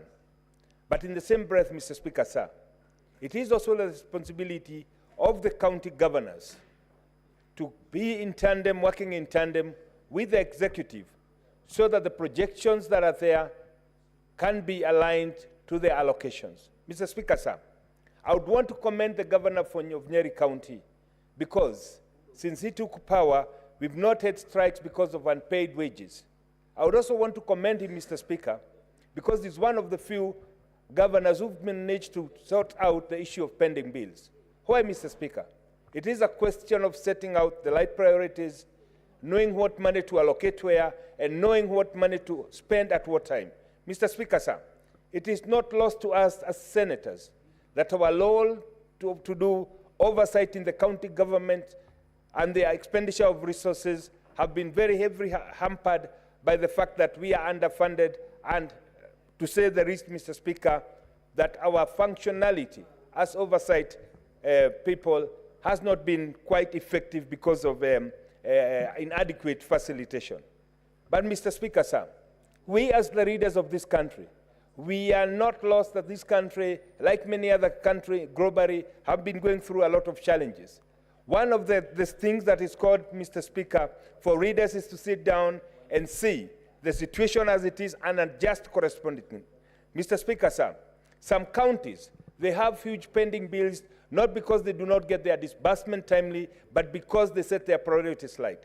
It is known, Mr. Speaker, that once a new governor is elected, he does not give priority as it's supposed to be to the first charge, that is the pending bill, but they take advantage to give their friends, their colonies, their preferred contractors and suppliers contracts so that they can be able to make some money. Mr. Speaker, sir, if we address the issue of governance alongside the issue of disbursement of funds, and we ensure that the money that has been disbursed is also used prudently, we will not only cure the problem we have with the pending bills, we will also ensure that no employee goes unpaid because it is a question of priority. Mr. Speaker, sir, it does not come as a surprise to see governments in the county and also at the national level repairing roads and buildings while wages remains unpaid.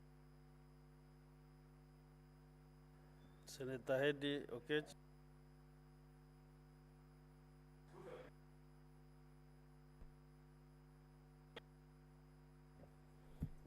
Mr. Speaker, in the spirit of Finance and Budget Committee, and with the spirit of concerns that are kindly put forward by the Senator of Nandi, Senator Chirargei, and the Senator of Vihiga, Senator Sotsi, that perhaps the Chair of Finance and Budget, together with the Vice Chair, and I think that also goes to the members of that committee, might not be keen on the disbursement schedules that are supposed to come to the counties, Mr. Speaker.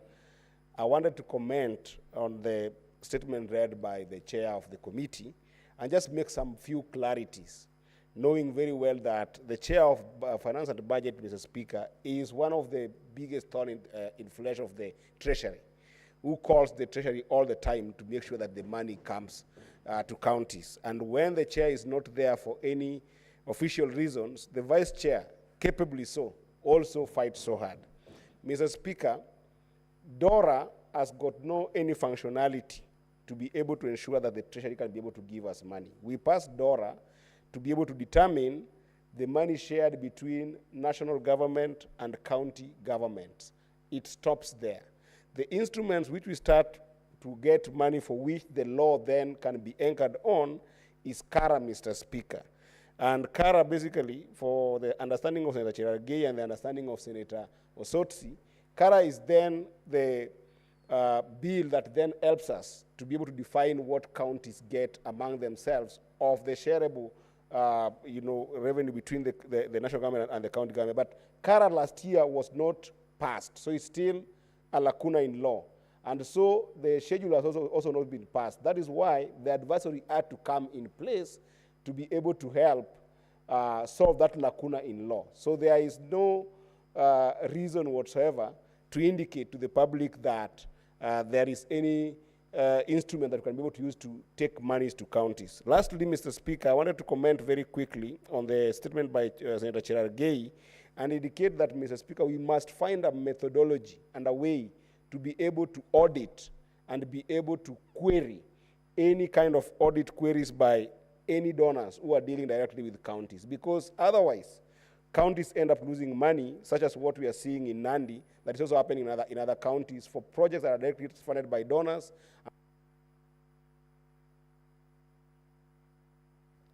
Next on.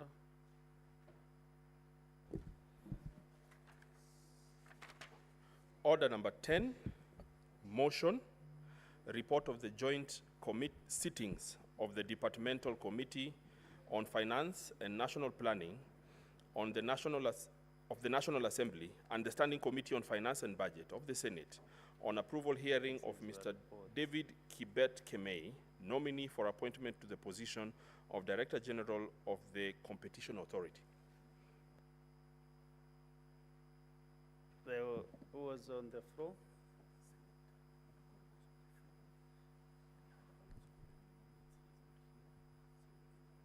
Yeah, Senator Mulu, and a balance of 11 minutes. So since he's not in, so we get the next interested senator, Senator Ombueno.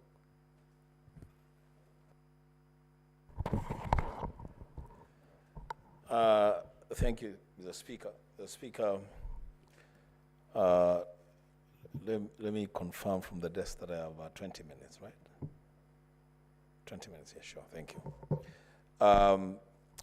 Thank you, Mr. Speaker. Mr. Speaker, I rise to make a few comments on the report of the joint sitting of the National Assembly, Committee on Finance, and the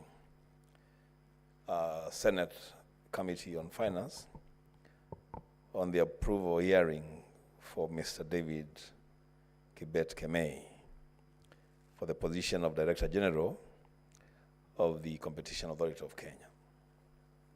Mr. Speaker, I want to begin by saying that the Competition Authority of Kenya is a very important body for any developing country, for any country whose economy is under transition, for countries that want to ensure fair play in the marketplace. And so, Mr. Speaker, it is for that reason, in the wisdom of Parliament, that the Competition Act was passed, and then the Act Cap 504, the one then that creates the position of DG.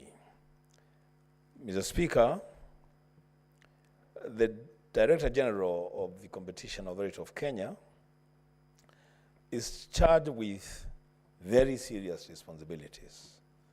Key among them is to ensure, put in place measures to ensure effective competition across all markets, to stop misleading market conduct throughout Kenya, and generally to protect the welfare of the Kenyan people and Kenyan business people and investors from outside the country who are pursuing fair play in the marketplace. Mr. Speaker, the protection of farmers, the protection of consumers, the protection of business people, all these, Mr. Speaker, when looked at keenly, fall under the purview of the Competition Authority. As well as the Speaker, it is the expectation of all players in the marketplace that the person of the character of the Director General of Competition Authority must be in a position to ensure that fair play. Protect us, Mr. Speaker, and the business community from middlemen and barons and people who take, and businesses that take advantage of their privileged positions in the market to exploit and push other people, other players from the marketplace. Mr. Speaker, I am looking at a situation where then it will be expected that the Director General of the Competition Authority will ensure that we don't have rogue business people who want to use shortcuts to ensure that they get unfair advantage in the marketplace. So, Speaker, why am I talking about this? I'm talking about this because, the Speaker, the Chief Cabinet Secretary, Honorable Musalia Mudavadi, wrote to Parliament proposing the name of David Kibet Kemei to take the position of Director General of the Communication Authority of Kenya. Now, in that letter alone, Mr. Speaker, I realized serious issues with the letter. First of all, in the mind of the CS and its officers, for them, the National Assembly means Parliament. And yet the law is very clear that when you talk about Parliament, reference must be made to both the National Assembly and the Senate. But that notwithstanding, Mr. Speaker, is that having looked at the report, I have realized that the committees, the joint committee of the National Assembly and the Senate, wrote to various organizations, including the KRA, the DCI, the Office of the Higher Education Loans Board, ORPP, ESCC. They wrote letters seeking clearance for one David Kibet Kemei for them to approve the appointment to the position of DG Competition Authority of Kenya. Now, I've looked at those letters, Mr. Speaker, and I've realized that the letter that came from the Ethics and Anti-Corruption Authority has raised serious issues about Mr. Kemei. ESCC has said that Mr. Kemei, alongside other board members of the Kenya Medical Training College, sat and approved a wrongful recruitment of the KMTC Corporation Secretary in 2015. And when the matter went to court, Mr. Speaker, it was determined that the occupant of the position, who was irregularly recruited, had earned over 23 million Kenya shillings, and a decision was taken that the board members then should be surcharged to recover that money.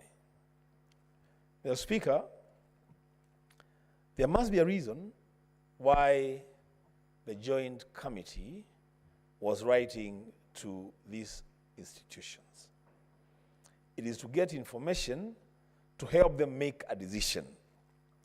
But here the situation, Mr. Speaker, that information is received from the EACC, which information makes a contribution to an adverse report on the candidate, but the committee is still asking us to approve that name. Mr. Speaker, I have a problem with that. Secondly, Mr. Speaker, in the recruitment process of the Director General of the Competition Authority of Kenya, the authority gave a local management consulting firm a job to do the recruitment for the new DG for them.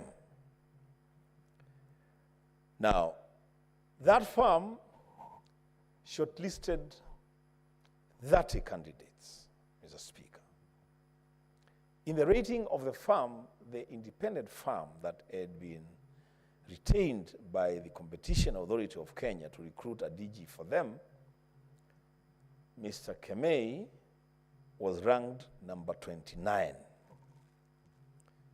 with a 60% score. Mr. Speaker,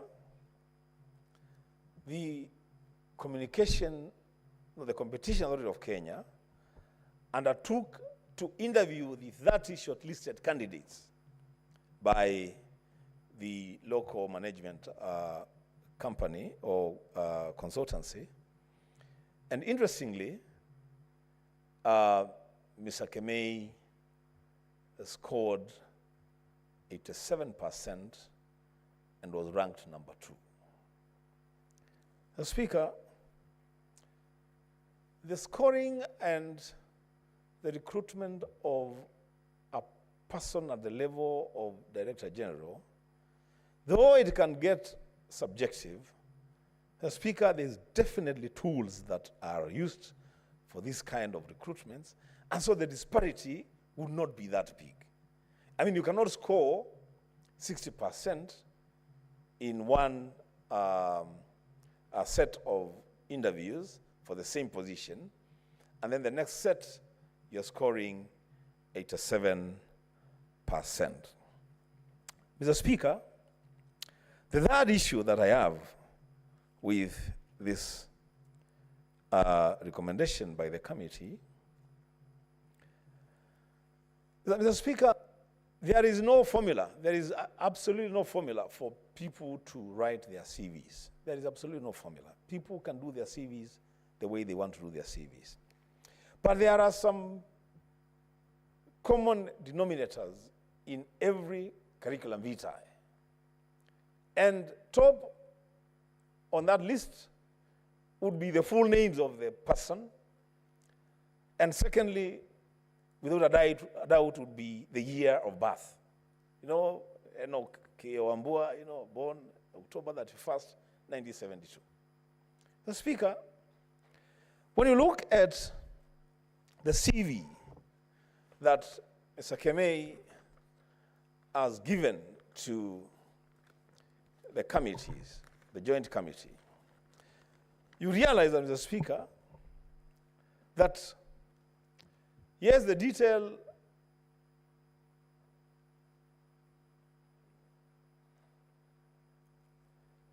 Thank you, Mr. Speaker. I take note of the changeover. So the detail of the name is there. And then he jumped straight to his profession and says he has 31 years of experience. I have scanned through that CV, Mr. Speaker. There is nowhere that Mr. Kemei indicates the year of birth. Mr. Speaker, I've said on the floor of this House many times, I want to repeat it. I am a journalist of good and long standing. And one of the characteristics of a good journalist is to have the capacity to identify the story that is not being told. The Speaker, before I can take a vote on this matter, I would want to know the year of birth of one David Kibet Kemei. Because my fear is, perhaps actually Mr. Kibet could be over 60 years of age. In which case then, according to our own labor laws, and I have seen the Senate Committee on Labor Relations summoning governors and demanding a list of all county employees complete with their years of birth to know whether county governments are retaining people in office who are over 60 years of age. As a Speaker, I would want to see that year of birth so that, again, we can determine the age of one Kemei to be sure that we are not recruiting a DG who is overage for the position as required by the law. Mr. Speaker, I say this because just the other day, my driver, Juan Gulemotoa, upon reaching 60 years of age, he had to disengage with the PSC because that's the law. It cannot be that there are some people at some cadres who will have to exit public service, and then the others who, for whatever privileges, are joining the public service or continue to serve after they are 60 years of age. Lastly, Mr. Speaker, still looking at the CV laid before the Senate by the Joint Committee, I said this is a very important national office. There have been conversations, loud conversations, about the origin or where certain people holding certain offices come from. It is a requirement of the law and the Constitution, the Speaker, that a fair distribution of government positions be seen to be happening so that it is not just people from certain places who get certain jobs and other people from other places cannot get those jobs. Now, Speaker, when I looked at the CV of Juan Kemei, a serious Kenyan with a lot of experience in Kenya, UK, all over, all manner of positions, chairman of board, director, lecturer, a person that has interacted with really the world. This is a citizen of the world.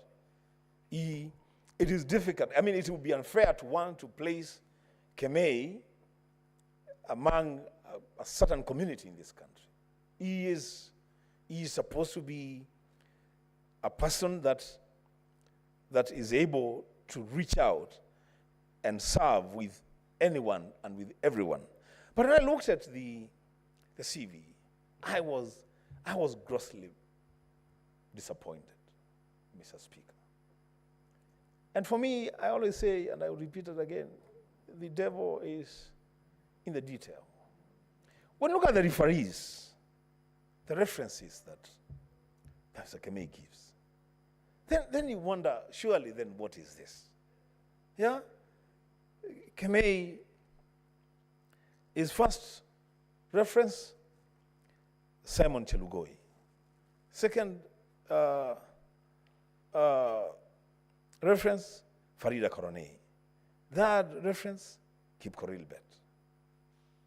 A world citizen seeking to be the DG of a national authority, reducing himself to the level of just a village boy, really. And I said, when you look at the CV, it's very rich. This is a man who has contacts all over the world. I mean, for heaven's sake, he would even have put Senator Wambua as a referee. I mean, this looks too village. I mean, really, this is not the kind of DG that I want to see at the Competition Authority of Kenya. Mr. Speaker, you know, even when people want to be given opportunities to serve and want to use their privileged positions to get to serious government offices, honestly, a measure of a demonstration of a national outlook, even from their own CV, would serve them better than this. As Speaker, for those 4 reasons, I will reserve my decision as to whether to vote for Kibet Kimei at the time of voting. But for now, I have serious reservations. I thank you, Mr. Speaker. Thank you, Senator Wambua. Listening to you, you probably would have been a very good referee to the nominee. The unfortunate thing is he can't reach you, he doesn't know you. But we expect referees also to be people who can speak about you, people who know you. Nonetheless, thank you very much. And now, honorable members, we don't have any other member seeking to make contribution to this. And I ask the mover, Senator Mutinda, to reply. Senator Mutinda.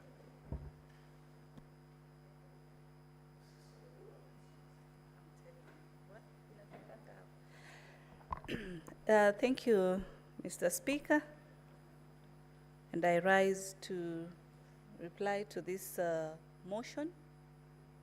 And first of all, I really want to thank all members who have given their contributions in regards to the process that we undertook, the vetting process for the nominee for Competition Authority of Kenya, one Mr.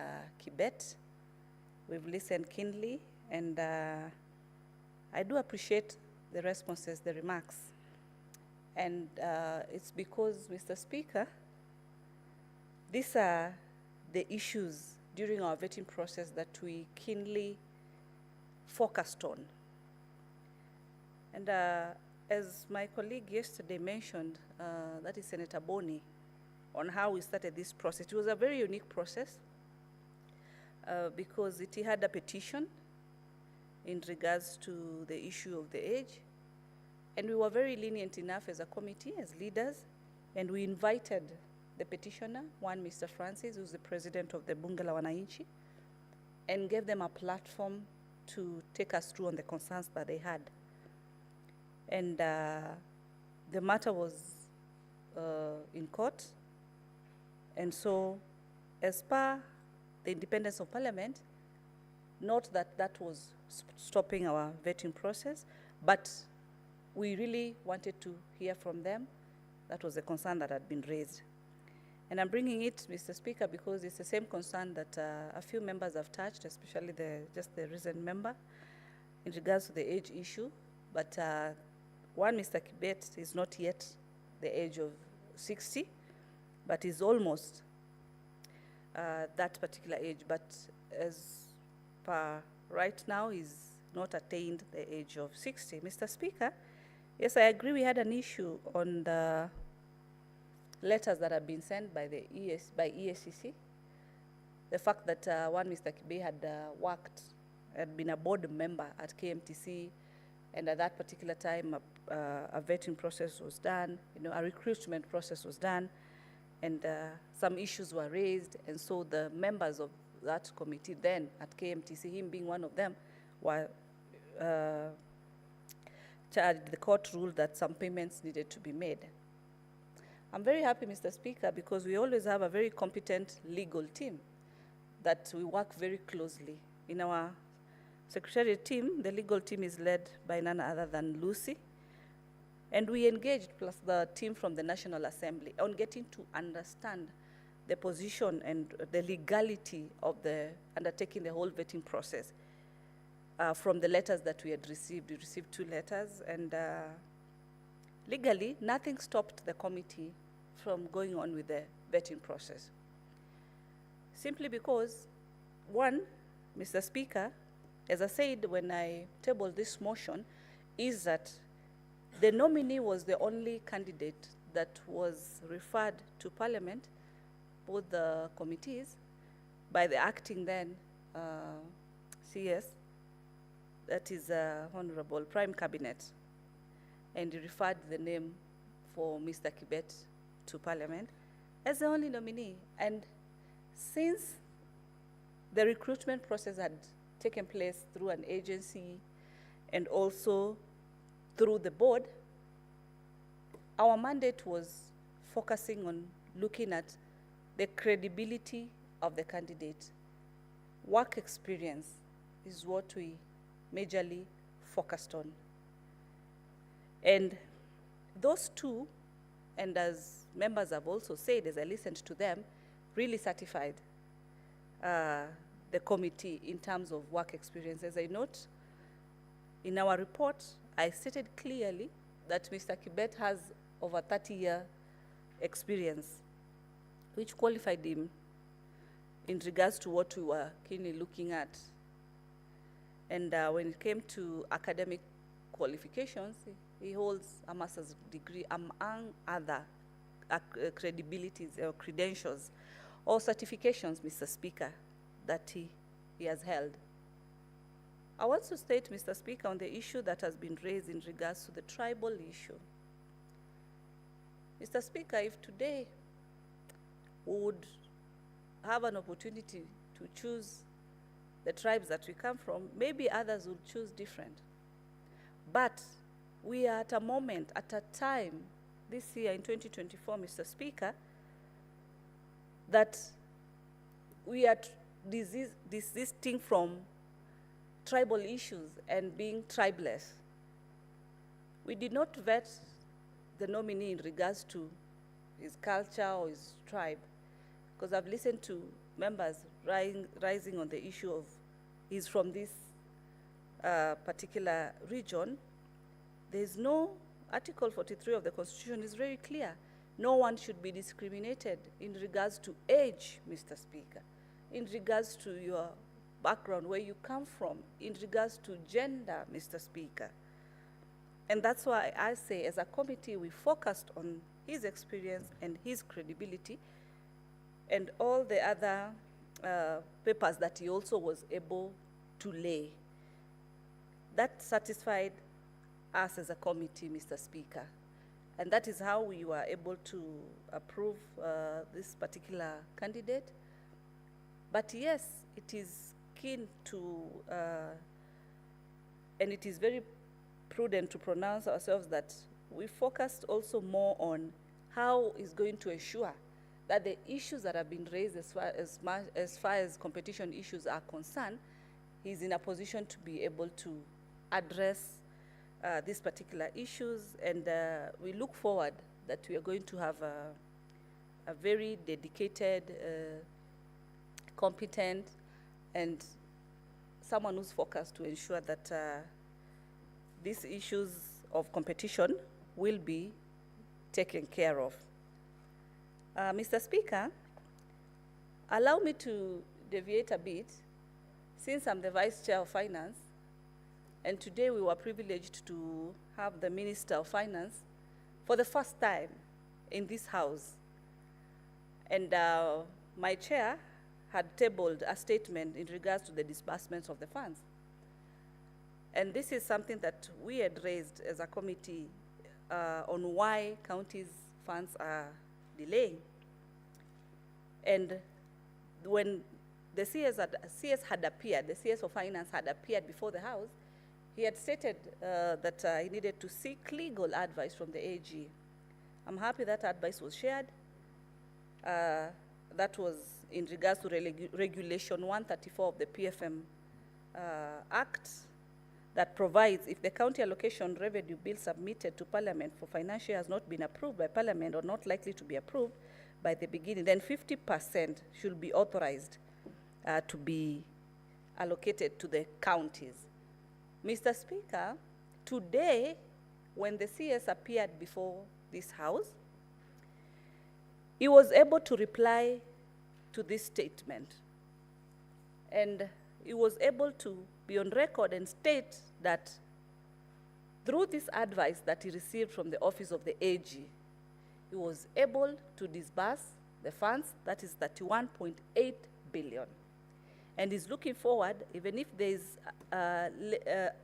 late disbursement, it can just be at least within a month as he's settling and ensuring that there's timely disbursement. He also agrees on timely disbursement. Further to that, he mentioned that there is about 42 billion still in the CRF account that counties are not requisitioning. So as much as counties are saying that they do not have money or they've not received money, the response today from the minister himself, he has clearly stated, as per what the committee questioned in regards to funds to the counties, action has been taken and funds have been dispersed. Still, money is still lying in CRF accounts. So then we don't understand as senators, then why are we still having delayed salaries? Why are we still having issues of pending bills? If the minister would appear and state that 42 billion is still lying in the CRF account. As senators, as I've had colleagues, especially my chair in CPIC, that is Senator Ososi, talking about the Committee of Finance should be able to push the ministry for disbursement of these funds. We have done it. We have done our part. We continue doing.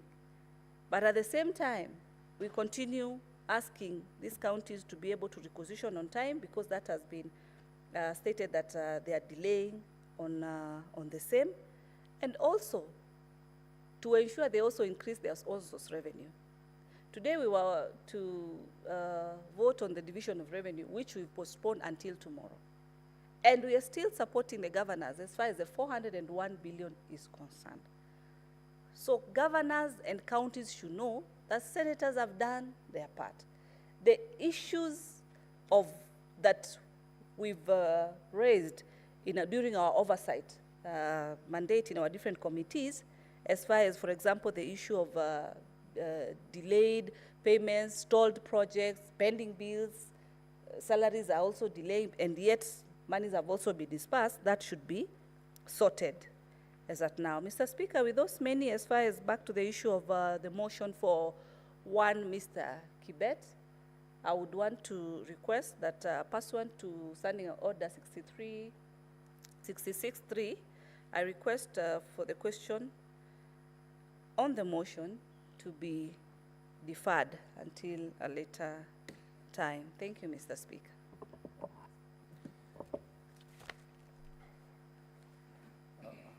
The question is hereby deferred, pursuant to Standing Order 66, to the next session of the House. And clerk, let's call the next order.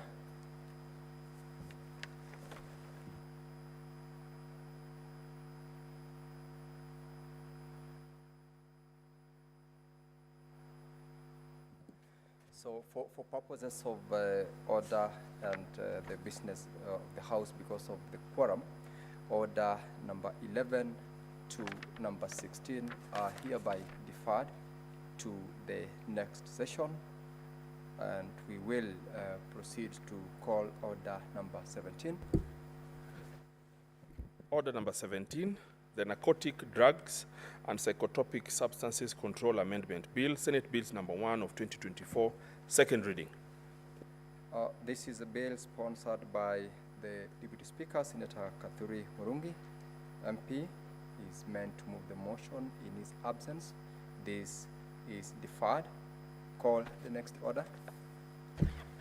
Order number 18, the County Government's Election Laws Amendment Bill, Senate Bills number 2 of 2024, second reading.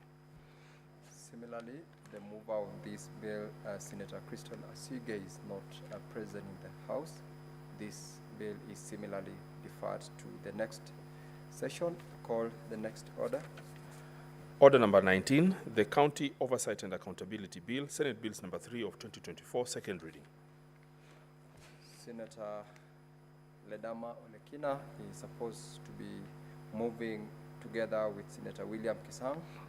They are both absent in the House. This is deferred to the next sitting. Let's call the next order. Order number 20, the County Civic Education Bill, Senate Bills number 4 of 2024, second reading. Senator Esther Okenyuri is the sponsor of this bill. She is not present in the chamber. The motion is deferred to the next sitting. Let us call the next order. Order number 21, the County Statistics Bill, Senate Bills number 5 of 2024, second reading. Senator Ali Ibrahim Roba is meant to be moving this bill. He is not present, and the bill is therefore deferred to the next session. Let's call the next order, clerk. Order number 22, the Provision of Sanitary Towels Bill, Senate Bills number 7 of 2024, second reading. This is a bill sponsored by Senator Gloria Orwoba MP, supposed to be for second reading. She's not present in the chamber. This is also deferred to the next sitting. Next order. Order number 23, the Statutory Instruments Amendment Bill, Senate Bills number 10 of 2024, second reading. The Majority Leader, Senator Aaron Cheruiyot, is supposed to be moving this bill for second reading. It is deferred to the next sitting.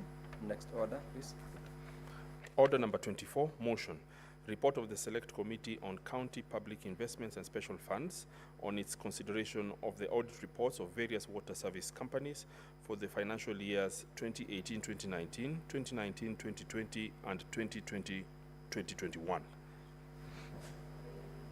The Chairperson, Committee on County Public Investments and Special Funds, Senator Osotsi, is supposed to move this motion. He is absent from the chamber. This order is deferred to the next sitting. Next order. Order number 25, motion. Report of the Standing Committee on Energy on its inquiry into the liquefied petroleum gas explosion in Mradi area, Embakasi, Nairobi City County. This motion, the Chairperson, Standing Committee on Energy, Senator Omatinga, is not present. This is deferred to the next sitting. Next order, please.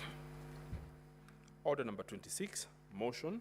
Development of a policy and law for social risk management in infrastructure development projects in Kenya. Senator Catherine Muma, MP, is the sponsor of this motion. She's equally not present, and therefore the motion is deferred to the next sitting. Next order, please. Order number 27, motion. Consolidation of bursary funds for equitable access to education in Kenya. Senator Karungo Thangwa, MP, is absent from the chamber. This motion is deferred to the next order. Let's all rise, honorable members. Honorable Senators, there being no other business on the order paper, the Senate stands adjourned until Thursday, 3rd of October, 2024 at 2:30 p.m.